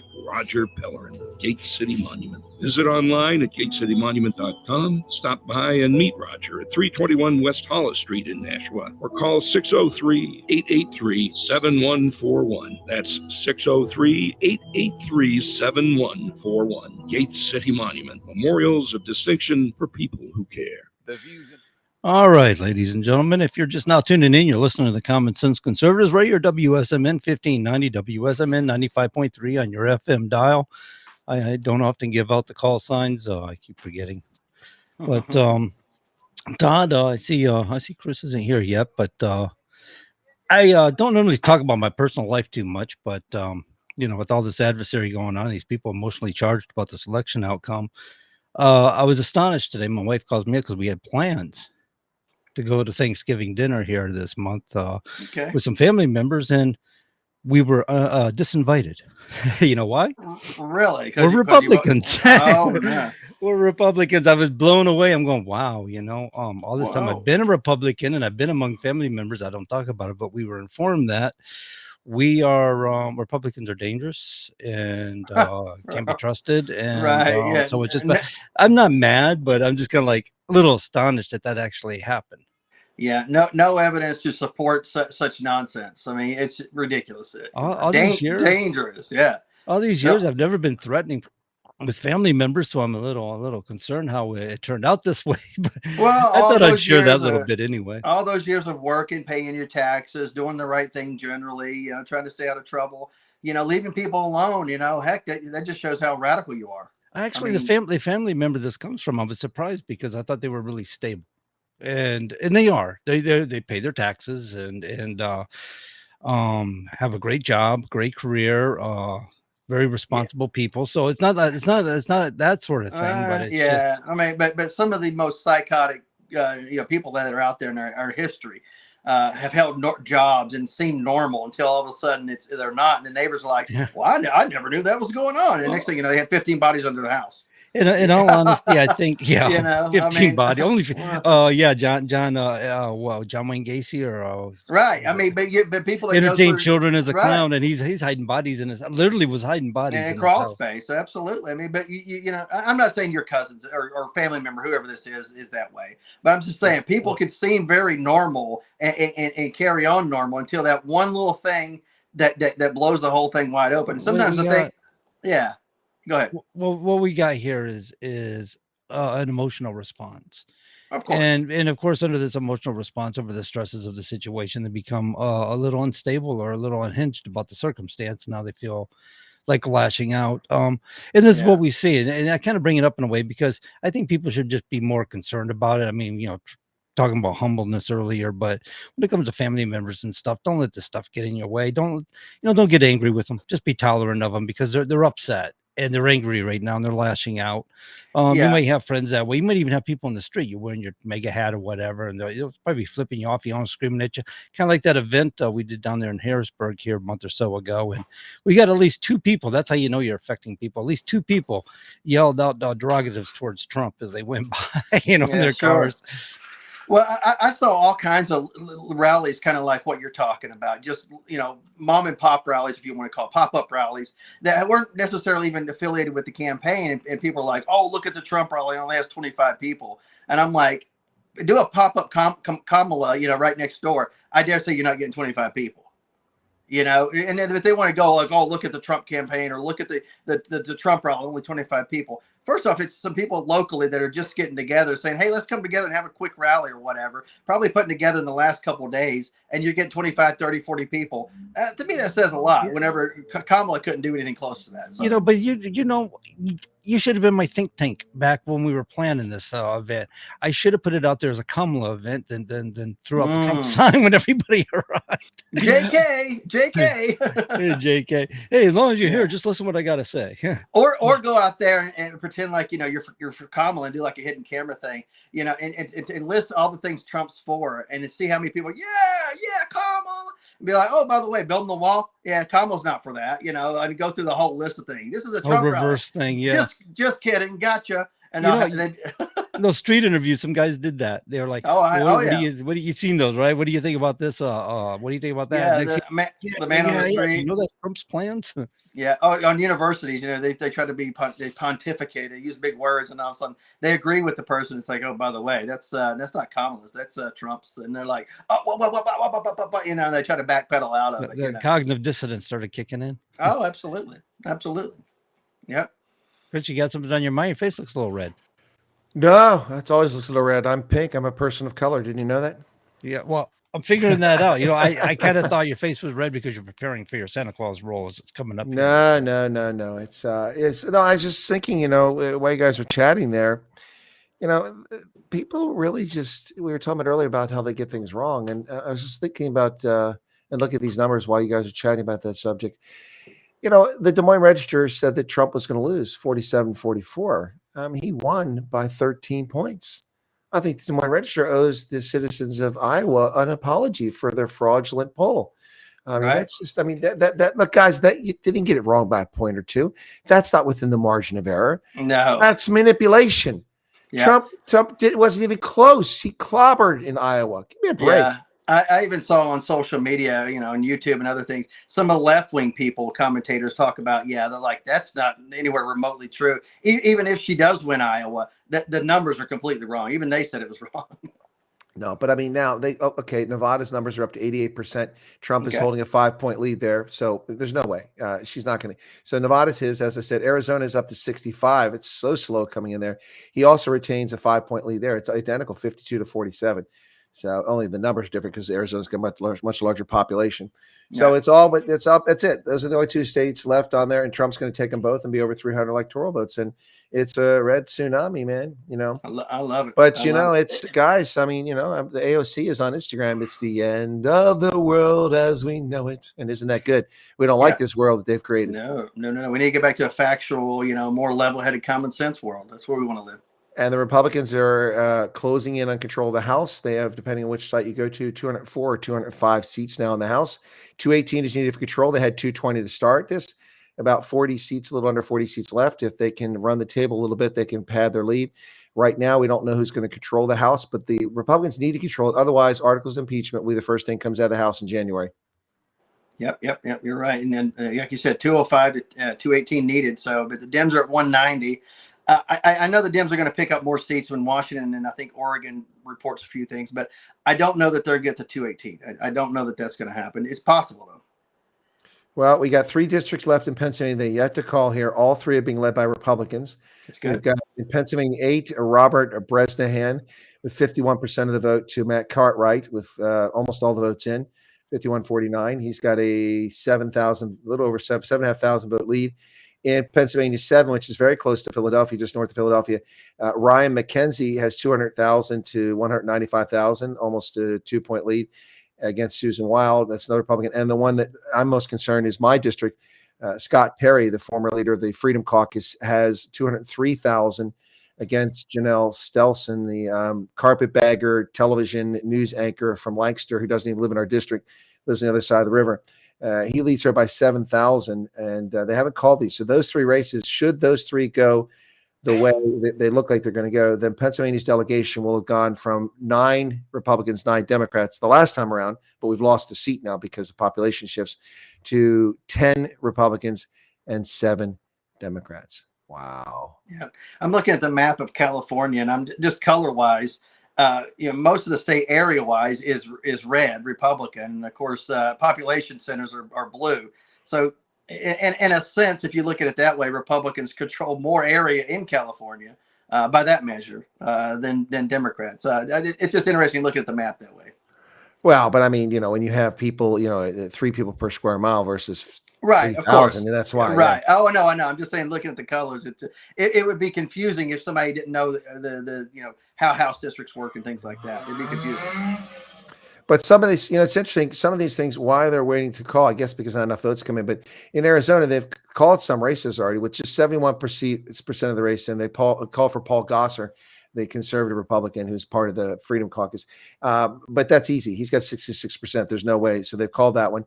And then along the border with New Mexico, they've called for the Democrat. Same situation, 63-37. But the other districts, it's really close in Arizona 6, which includes. Oh, no, wait, here's Arizona 7, the Democrat won, but Arizona 6, just above Fort Huachuca. It's 49 to 48.8. Wow. Just less than 1,000 votes between the top 2 candidates, with the Green Party candidate in there playing spoiler. So that one's at 67% of the vote. So that can go either way. And then in Arizona 2, the Republican Eli Crane has a 6-point lead, but only 70% of the votes. So there's still a lot of races to be called out there in Arizona. Colorado still has another Republican who could come in, Jeff Hurd, with 88% of the vote. He's got a 3-point lead. And there's a couple other districts here. Yeah, it's close. Nevada has one congressional. Is it one? Anyway, there's still a lot going on here, folks. Maine, we're still waiting for answers up there. That has not been called yet for one of their congressional representatives. So we've got a race in North Carolina that's not called yet. It's 49 to 48. Maryland, interesting enough, Western Maryland, it's 50 to 50. Wow. 160,138 for the Democrat, 159,823 for the Republican. Folks, that is less than 300 votes out of 300,000 plus votes. Now, Western Maryland was reliably conservative, but a bunch of immigrants have been forced up into the lumber and the agriculture areas of Western Maryland, invading that area. Plus, these liberals who are looking for cheaper homes and commute and put carbon dioxide into the air with their cars commuting to D.C. every day have moved up there and have shifted the balance from a centuries-long conservative region to one that's purple. So there you go. Yeah. Lots of congressional races yet to be decided. We're still waiting here. So, but the Republicans are now either 14 or 13 seats away from control of the House. Yep. So we got a caller waiting to get in here when we get a moment. Yeah, sure. Go ahead, by all means. Unless I just didn't want to, cut you off, but I just want to let you know. Is it AOC? Is this AOC calling? You just want to date. No, absolutely not. You guys started off with talking about New Hampshire, and as somebody that fights on the ground and hasn't stopped since 2018, I've from one election to another. I mean, let it be city, state. Every year there's election to fight for, but I never got off of Trump since 2020.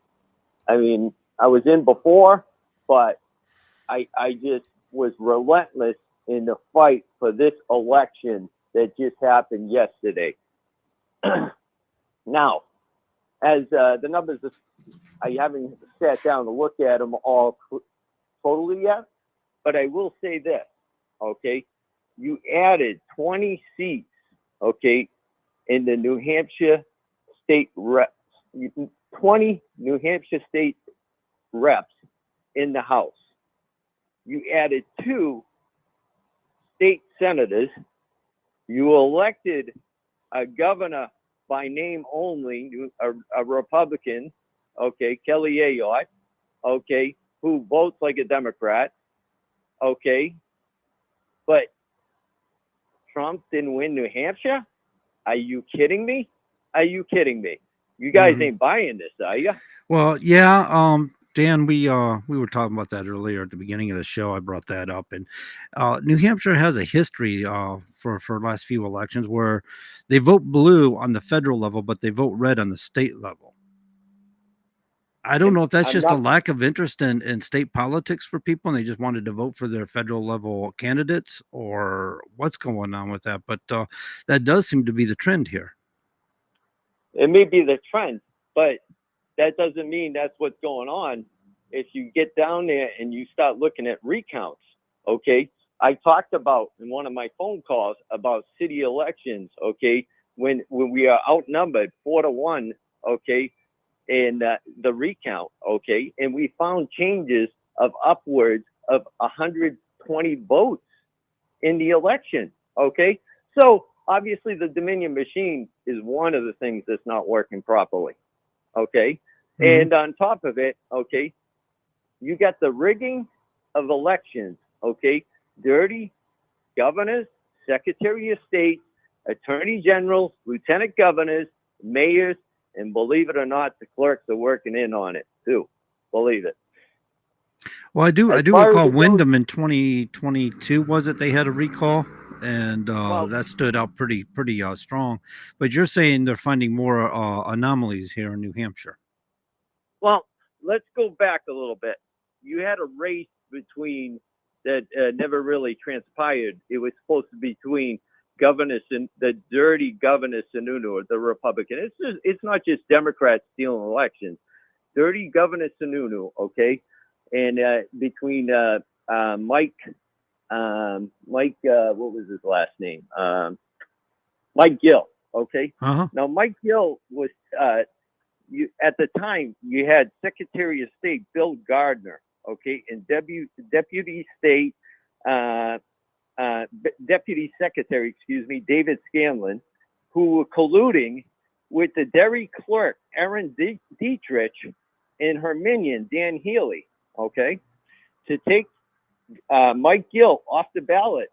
They took him off the voter registration, and they took him off the ballot because they claimed he wasn't a registered voter, who he lived in Derry for 12 years and voted in Derry and is a lifelong New Hampshire resident. Are we talking about Okay? the same Mike Gill that had the theory that had the government theories about corruption in New Hampshire, and say Shaheen and associates were involved with fentanyl, with the drugs and stuff like that, and they were using government money to build the rehab centers so they're investing government money into their own rehab centers. Yeah, Okay, that's the Mike Gill, Yeah. the one that claims that, and he's right. He's right. So, sex. They got sex schemes and with child pornography and child. It's unbelievable. This state is so dirty. But let me finish on this. So when after Sununu got in, okay, they rigged it for him, and then next thing, David Scanlon moved up to Secretary of State, and the minion for Erin Dietrich out in Derry, the clerk, was Dan Healy. Dan Healy is now the clerk. They get jobs for helping in the fraud. Dan Healy is now a clerk in Nashua under the Marxist Communist Democrat Mayor James Donchis. Okay, so isn't that interesting? Okay, then now let's move a little forward here to 2020. Okay, Governor Sununu signs House Bill 1266. Okay, adding 5 more groups of people to absentee voting. Okay, now that was done illegally and unconstitutionally because he never got the necessary 2/3 majority vote from we the people, empowering the state legislators to change the election law to begin with. So they're circumventing that piece, okay? And the New Hampshire constitutional voting laws, okay, there's only 2 specific reasons that you can vote absentee. It's either you're physically out of town and you swear it under oath of a notarized affidavit, or you're physically disabled, but your doctor signs a notarized affidavit and you sign a notarized affidavit as well. Those are the only 2 groups that are allowed by the Constitution of New Hampshire. Okay. Now, before the November 3rd, 2020 fraudulent election, okay, you used to get 1 to 4% absentee voting. To the November 3rd election, when he signed that bill, you had over 32% absentee voting. That's how they stole it. And it was never approved. Just like the Dominion machines weren't approved in New Hampshire, and the fact that they added a religious exemption, okay, to absentee voting and took off the necessary notarized affidavit proving who you are. Now, why would you do all these things if you weren't trying to rig the elections? Okay. And they're all complicit. Okay. Mm-hmm. So, and the Chief Justice, okay, at the time in 2020, Gordon McDonald was the Attorney General. Okay. So, right after the fraudulent election, people started trying to do audits. There was a Wyndham audit. Yeah, you're absolutely right Yeah, I about remember that. There was a Wyndham audit, which Attorney General Gordon McDonald squashed because had any of that came out, okay, and I know a lot of people that were at that audit said there was fraud like crazy and that Trump won. And that would have blew the stack open in an entire state audit. So he squashed it, and what does he get? A job as Chief Justice. Now let's forward some more. Daniel Richard versus Governor Sununu at the Supreme Court. The Chief Justice is named in the lawsuit and refuses to recuse himself from the lawsuit. He was actually hearing the case. It's unbelievable. Yeah, So you're giving you us a lot got- of history, Dan. But so are you saying a lot of this is happening today with this current election? Absolutely. I just found out in my friend's state rep race, I'm hearing she's possibly gonna ask for a recount. Okay, now in the midterms we had a record amount of absentee voting per ward. There was well over 400 votes per ward. Now I'm hearing in this election there was over 650 absentee ballots. Okay. Uh-huh. Where's the notarized affidavit? Where are they? They don't exist. Okay. The state hasn't been following the New Hampshire constitutional election laws for absentee voting. So did they not amend this here to the recent bill that so the next election we're going to be on track again? Well, let me finish here. The law 659:B, okay, requires that the moderator and only the moderator is to inspect every absentee ballot to see if the notarized affidavit has been properly executed, proving that you are who you are, and sort out and hand count the ballots. It hasn't happened since 1979. And the moderator have been failing their duties. RSA 659:50B and RSA 659:53. Therefore, they have been committing election crimes. Okay, RSA 666:2 and RSA 666:3. Okay, which is removing the ballots that are uncertified and unverified absentee ballots without the necessary notarized affidavit and are inserted into the Dominion machines, which violates federal crimes at that point. That's what's been going on in New Hampshire. Okay. Mm-hmm. And there was a guy, okay, who educated our founding fathers. His name was John Locke.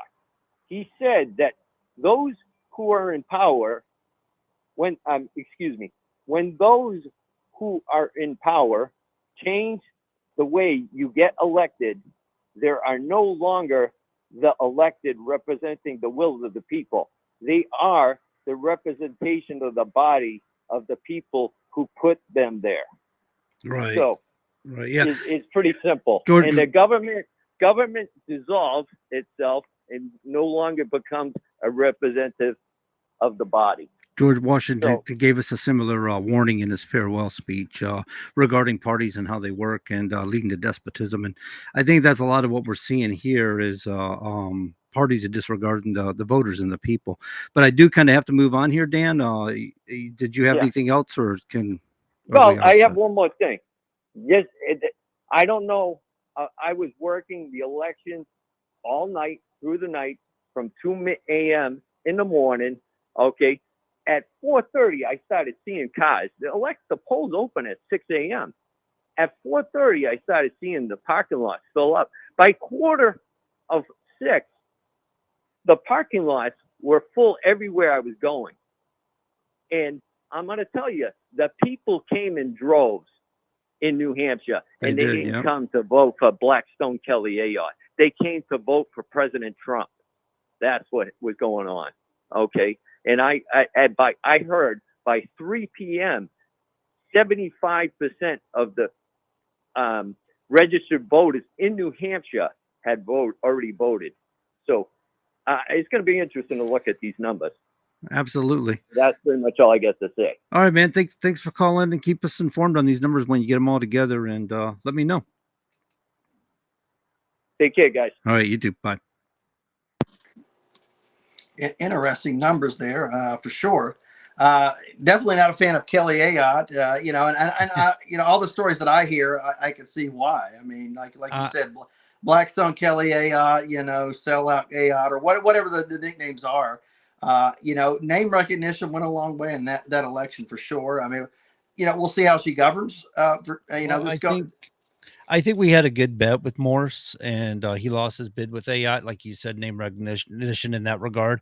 Right. Between Ayotte and Craig, I mean, Craig didn't stand a chance. The girls just need some 2.0. I mean, she is so far left leaning. It's incredible. For New Hampshire, you can't be that far left leaning in this state. There's just no way. Yep. Oh, I agree with you. And New Hampshire is one of those states, and there's a few others that do some split ticketing. There are people out there that still like the split ticket. Now, you just kind of explained it a little bit there for sure. One thing I do want to point out, there was a county, and I'm blanking on it, in Michigan, where Trump won. And of course, it was the first time a Republican had won there in a long time. But Kamala wasn't second. Jill Stein came in second. And Kamala was a distant third. I can't remember the name of the county in Michigan, but I'd love to see that. It's just one of those little feathers in the cap, maybe a little asterisk, if you will, a footnote. But it's just kind of interesting that, she's so underperformed that she couldn't even, come in second in a county where you think she would have. Yeah, no, I can see that. It's, well, people aren't really stupid, right? And they see through her. They realize what she's doing. Some people will just vote a party ticket no matter what.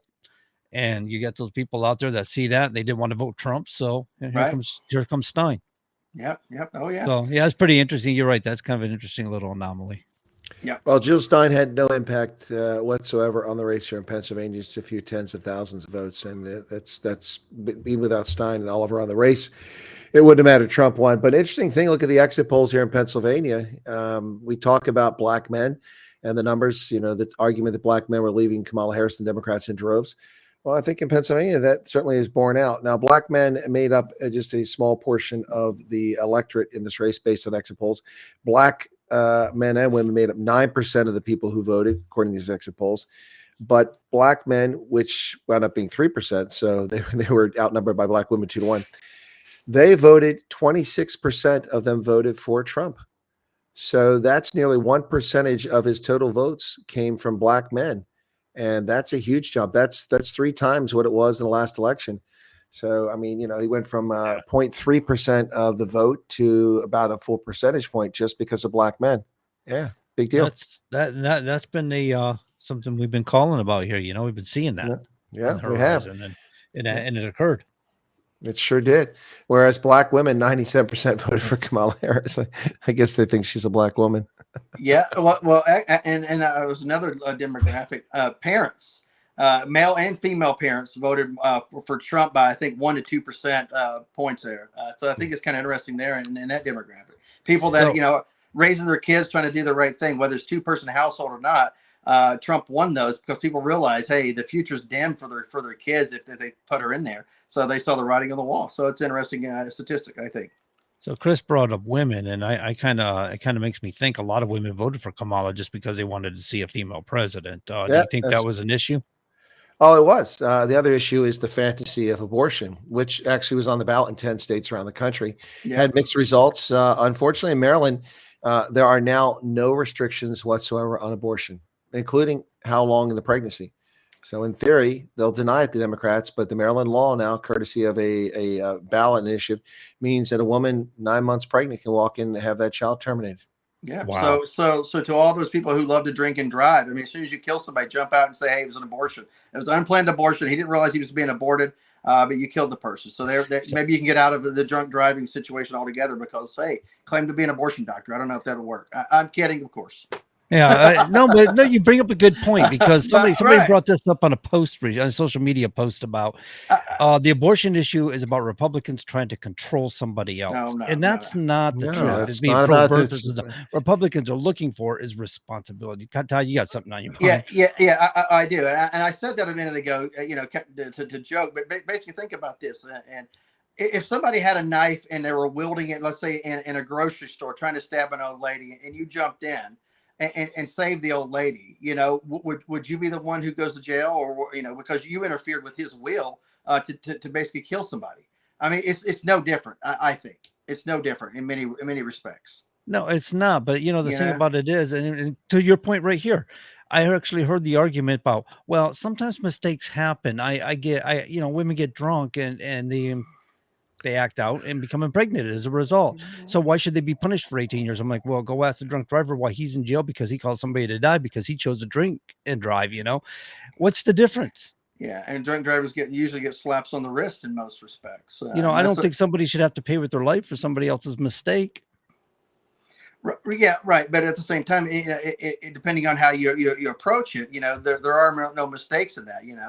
All life comes from God. People believe that. Right. So therefore, whether or not you were drunk or not, there wasn't a mistake there. It was meant to happen. You know what I'm saying? So that's another way of looking at it. Was it a mistake? Was it not? I think it's a matter of what a person believes. I think in a religious standpoint. Well, okay. So if I go out drinking and driving and I cause somebody to die, I don't think it was an act of God, right? It was because I made a poor decision, and I'm responsible for that decision. And in the eyes of the court, I'm the one who caused that fatality. Whether God meant for that person to perish at that time or not becomes irrelevant to the court. Sure. So now I'm going to pay a price for taking that life. So why is it okay to abort a baby? Why should the baby pay a price because somebody become inebriated and had a wild, carefree time with somebody else and become impregnated by it? I mean, right. Yeah, but here's the thing. You got drunk, she got drunk, whatever the case may be. Now all of a sudden, this life that's innocent had nothing to do with that. Why do you, because you got drunk, get to kill another life? Though that's the argument. That's the point. That's exactly right. That's the point. Right. So, Gentlemen, are incredible. Gentlemen, there's no argument.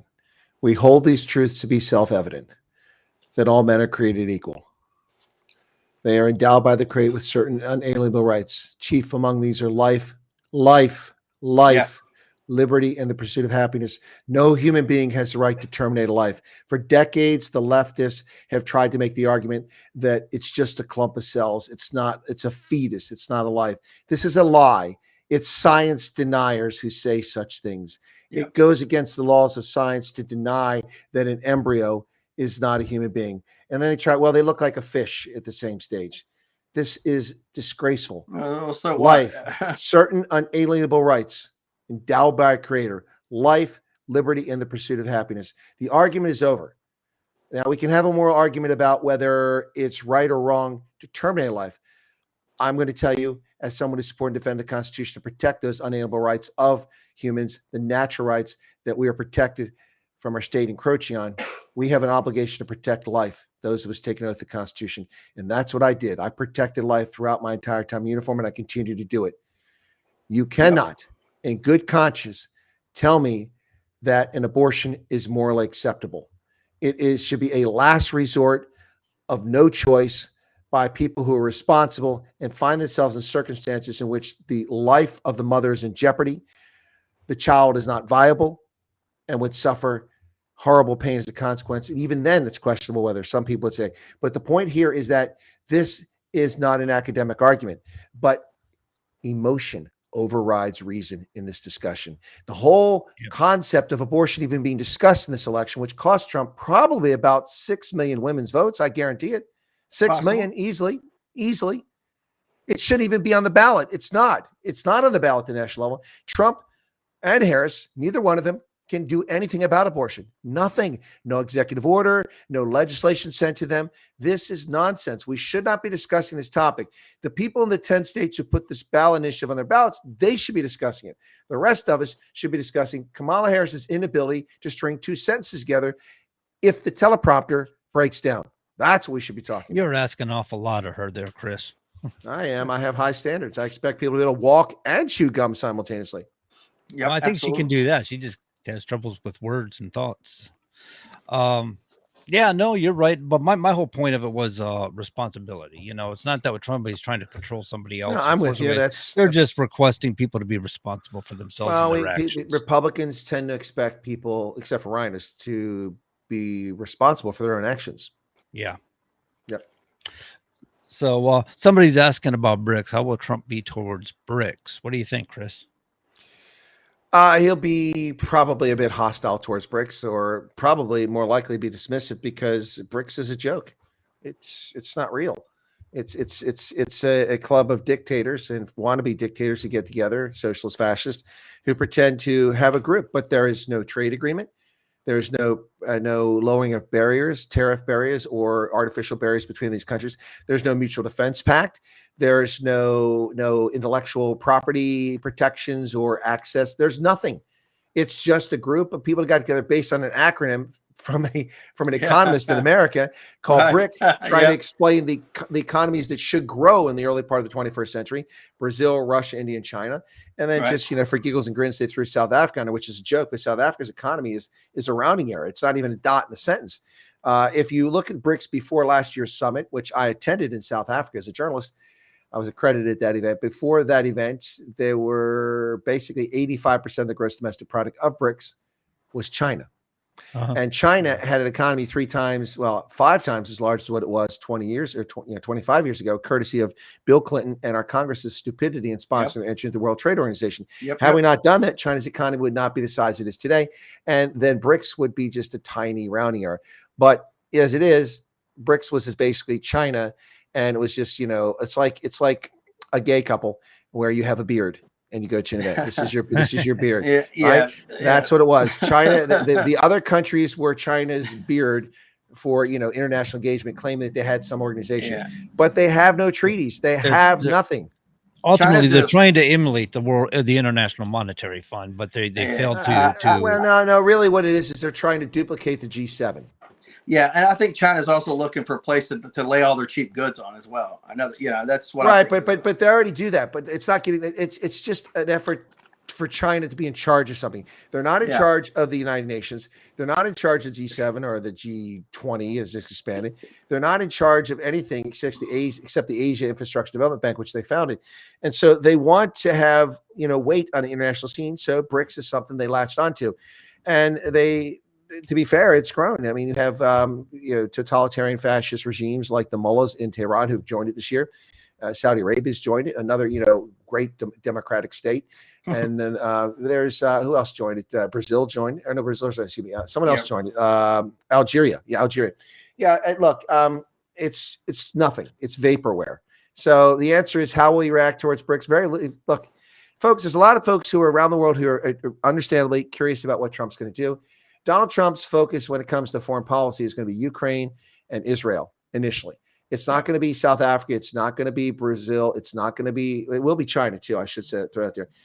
It will wind up being North Korea unless, he goes and has a beer with Kim Jong-un and then Kim calms down again once he gets his ego stroked. But short of that, it's not going to include anybody else. In the short term, we have too many fish to fry. We have too many things damaged here. We are in trouble in America. The American experiment is on life support. Had we not thrown these bombs out yesterday, it could have spelled the end of America. But we've been here before. We've come back. In the 1980s, Reagan brought us back. Trump brought us back. That's twice in my lifetime that we roared back from oblivion.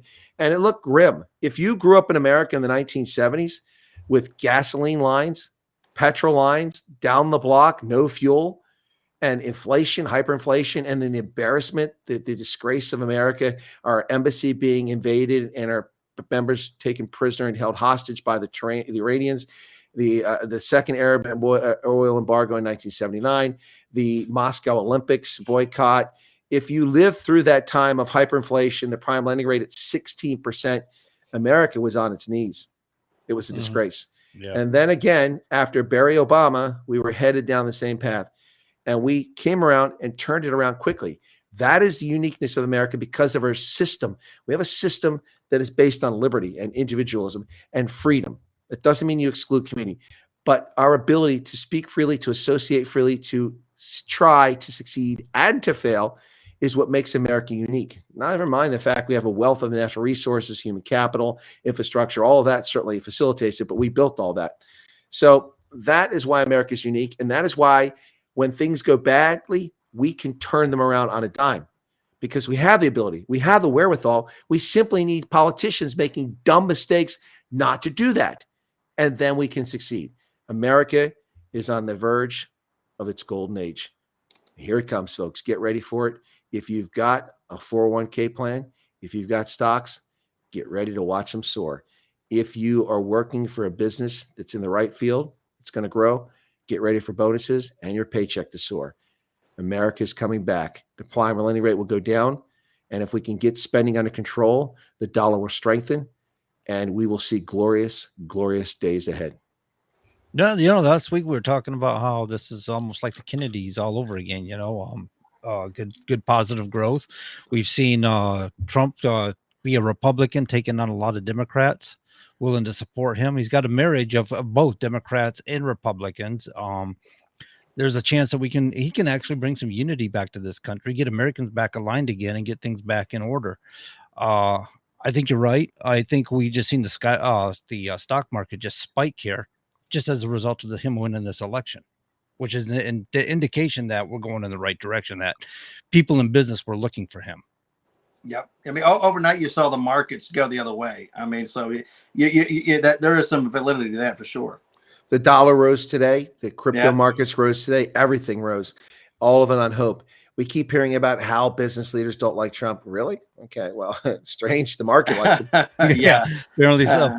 And all the business leaders that have flocked to him, whether it's publicly or behind the scenes, that are supporting him. So there's a question in the chat. Will Trump create a sovereign wealth fund? No, we don't have the luxury of a sovereign wealth fund. We had a sovereign wealth fund. It's called the National Strategic Oil Preserve. That was our wealth. And we have a repository of gold at Fort Knox and in the New York Federal Reserve Bank and elsewhere. So we have a reserve fund of sorts. We don't have one like Norway or Kuwait have. But we really can't afford one right now. We've got a lot of debt that needs to be paid down. Paying $1 trillion in interest on the national debt is a shocking figure. It needs to be worked on. Yep, bingo. So what do you think is going to transpire? I know I kind of mentioned this earlier. Do you think the left's going to do something between now and Inauguration Day, or are they going to wait till after he's maybe inaugurated? And I'm just kind of figuring at what point are they going to act out, because it's going to come. Yeah, no, I say this with all honesty and with concern. Donald Trump's life is in danger. Yeah, I believe that for sure. The inept security detail from the Secret Service that protects him has put his life in jeopardy far too many times. 2 times that we are aware of publicly. How many times did an attempt occur that they were able to hide and cover up because it wasn't in public? He is a target. Is a target on his back, put there by Joe Biden, by Nancy Pelosi, by the lunatics, and MSNBC, and also all the leftist media. This is a serious situation. They will stop at nothing to prevent Trump from being president. And we have to, if you believe in the power of prayer, since none of us have body armor to surround the president, you need to, seek counsel and pray for the president's well-being and safety. He's also a 78-year-old man. He already caught the Rona one time and survived it, kicked its butt. But something like that could befall the president. So I worry about his health. I worry about what's going on. What I don't worry about is his mental acuity. The man is sharp as a tack. He's got a constitution like no one else. I mean, I've been running pretty much for going on 3 days now with just 2 hours sleep. And I'm doing all right, but I'm not 78. So I'm impressed. We'll see what happens. Yeah, absolutely. And, we've got a young vice president. I think he's the 3rd youngest vice president in history. What's his name from the Civil War era before? I'm blanking his name. Was 30 some years old whenever he became vice president. And of course, Teddy Roosevelt, the 2nd youngest vice president. So, and he'll be the 3rd. As another question in the chat, does President-elect get more? Yes, the President-elect does get an upgraded Secret Service detail. Yep. And quite frankly, it should have. He probably has it by now because they failed to kill him twice, so they're probably worried the third time they get caught. He was recently praising his Secret Service detail. He said, "I haven't seen so many machine guns before in my life." Well, Trump can praise the Secret Service detail all he wants, but he's not an expert on personal security. And I can tell you his personal security is lacking. It may have been approved recently, but it was lacking all the way up through September. It was. It's a miracle that the man is alive. But for Windage and the grace of God, we wouldn't be having this conversation right now. We'd all be very sad in so many different ways. But we were fortunate. And if you believe it was God or an act of providence, or you just believe it was just good fortune, whatever the case is, hey, I'll take it. The man's still here. And it has created the iconic moment of this decade, not simply of a presidential race, a presidential candidate nearly assassinated, blood pouring from his head, stands up, raises his fist in the air, and shouts to the crowd, "Fight, fight, fight." Do you think Kamala Harris would have done that? Do you think Joe Biden might have got up and said, "Hey, I thought we were going for ice cream, man." Right. Yeah, there's a comedian, I think, Shane Gillis, I think his name. He does a great Trump impersonation, but he was talking about, and he wasn't trying to get anybody to go assassinate anybody. This was pre-assassination attempts. He said it would be funny, hearing President Trump, if he got shot, the noise he'd make going down, and it was funny. Then he said, well, come to think of it, President Biden, you could just punch assassinate him. All you do is barely hit him, and he just flopped to the ground and be done for. So it's just kind of funny the way. Anyway, I'm not trying to incite anybody. Before we run out of time this hour, I will say, in the interest of full disclosure, while I will not miss creepy Sleepy Joe and I will not miss Cackles Kamala Harris, I will miss the golden opportunity of a daily meme. It's just one gag reel after another with these two idiots. If it isn't her laughing or saying something absolutely stupid and repeating the same line again, I grew up in a middle-class family. Let me be perfectly honest. It's ridiculous. And Joe Biden, the guy falls upstairs. Who does that? Who falls upstairs? Well, I've done it not once. Not once. I've done it running upstairs. Where you slip. But other than that, I think we've all stubbed our toe as we were going upstairs, and we fell forward on that one step. But that man, he's right. That man was falling upstairs multiple times. Absolutely.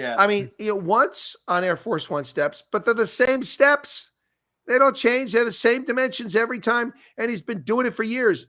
Who falls up steps? Oh my gosh! And this guy's gaffes. Yeah, I'd like to take him out and I kick his, I punch his lights out. Right? Yeah. Who says this stuff, man? It's like.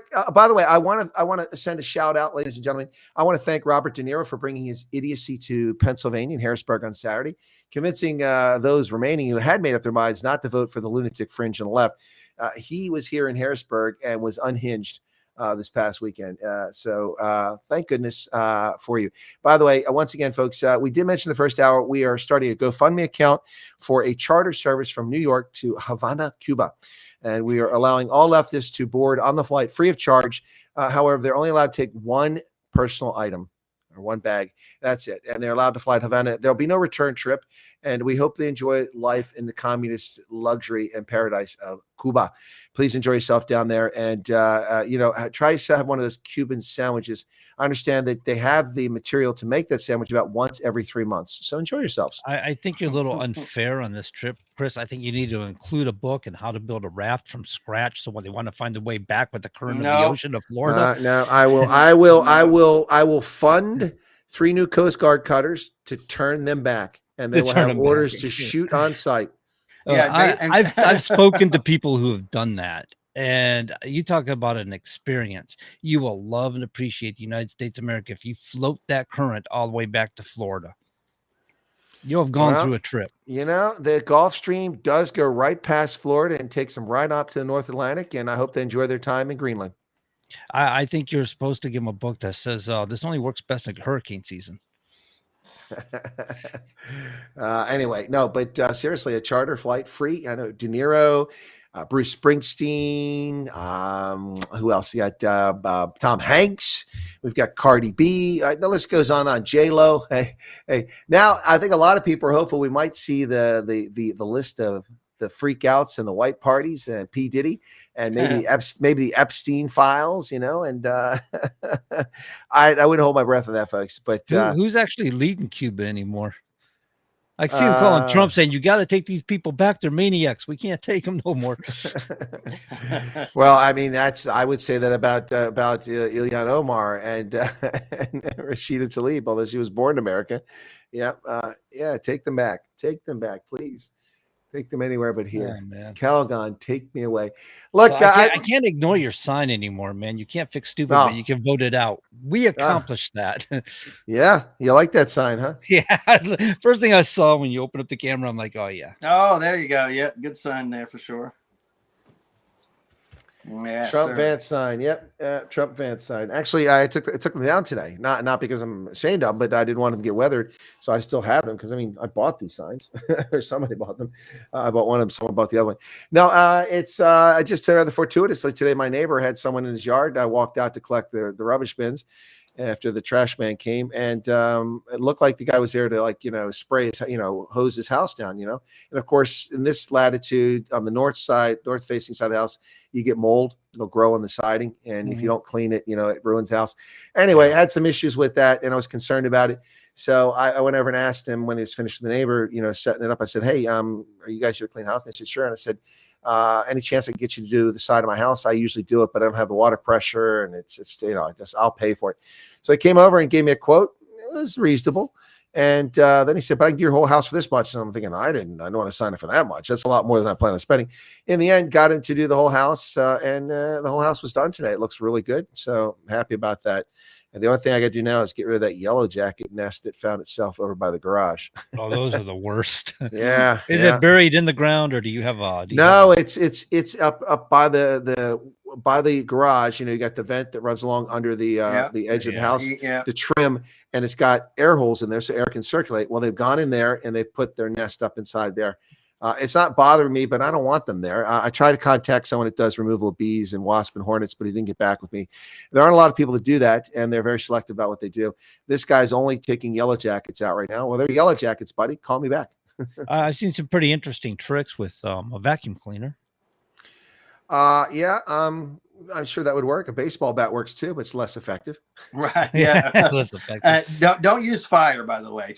Not on your home. I've heard of people knocking them down and setting them on fire and stuff. Well, it's like cutting your nose off to spite your face. That's why I said it's not very effective. But no, the good news is that they're not harassing people walking on the sidewalk or going to the car and coming from the car.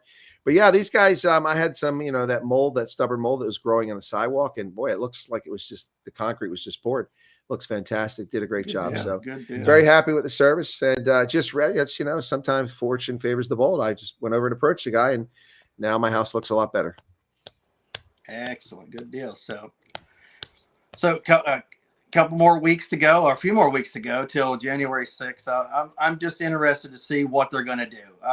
I think something's going to happen. Did you say a few weeks? No, well, it was a couple or less than 2 months. Yeah, actually, 2 months. 2 months from today. 2 months from today. I'm just looking at the day. Yeah, 2 months from today. I'm something's going to happen. I'm waiting to see. Gents, I'm more interested in a bigger concern for our program. You may not have noticed, but this year, my birthday, Christmas Day, falls on a Wednesday, and we air on Wednesday. Are we working Wednesday, or is it going to be the best of? What's going on Wednesday? I didn't think we were ever working doing this. I thought this was just fun and games. Fun and games. Yeah, that's up to you guys. If you want to do a Wednesday show live, we can. We can do a Christmas show. We can do a Christmas show if you want. But I'm probably game for it. I work on Christmas Day anyway because I play Santa Claus. Well, why don't we do a Christmas show and just do an all call-in show? Everybody gets a couple minutes to do shout outs. I don't know if we want to do that. We might find out our listening base is 3. Invite people if they want to call in and do shout outs to people and wish them Merry Christmas. I mean, honestly, if we do that, we'll be as popular as syphilis or Kamala Harris in the Democratic Party. Well, on Christmas Day, you might find people your listenership. Well, if you had a strong listenership, they might not be there on Christmas night. Yeah, I'll have some people call in or whatever. We'll make it look good. I don't know. We'll make it look good. Well, you sound like the Democrats now. Yeah, I remember doing that show with JoJo. Will it be a rent-a-crowd? A rent-a-crowd? Right. Yeah. Right? No, we were selective in our crowd. Yeah. Nonsense. Crowdsourcing. I think it's called crowdsourcing. Yeah. Selectively limited our crowd. That's what they said about Biden, in 20, right? Selectively limited. No. Remember when they he's put talking them in about little, crowdsourcing where you actually pay for a crowd. So Right. much a person. And Oh, yeah. Yeah. Well, I mean, that's Kamala Harris rallies. Yeah. Oh, boy, I tell you what, though. The righteousness of the tears. I hope that the salt burns their cheeks. I hope CNN becomes insolvent and somebody buys it up and pushes it more to a right wing or more middle of the road network. I think it'd be great. Elon, hello. Well, the 4 states that Trump has flipped: Georgia 16 electoral votes, Pennsylvania 19, Michigan 15, and Wisconsin 10 is 60 electoral votes, and that's the difference in the race right now, with 2 states left to decide. He ran the gambit. That's great. I love it. Oh, and now Arizona is reporting more results. They're finally up to 69%. Trump is maintaining his 5-point lead. Nevada at 88%, still a 5-point lead. It's a done deal, folks. Put a fork in it. Trump wins them both. The only question is, does the Senate race go our way? And let me take a look at the Senate race in Nevada and see. Sam Brown is still out in front. He leads by about 2,000 plus. In Pennsylvania, McCormick is still leading there by 28,000. Let's get it done, folks. Give us those races. Yep. all right, ladies and gentlemen, I guess that's our bit for tonight. We hope you got something out of it, enjoyed it, a little bit of entertainment. Don't forget to catch us next week, same time, same place. As always, be good. If you can't be good, well, be good at it, and we're gone.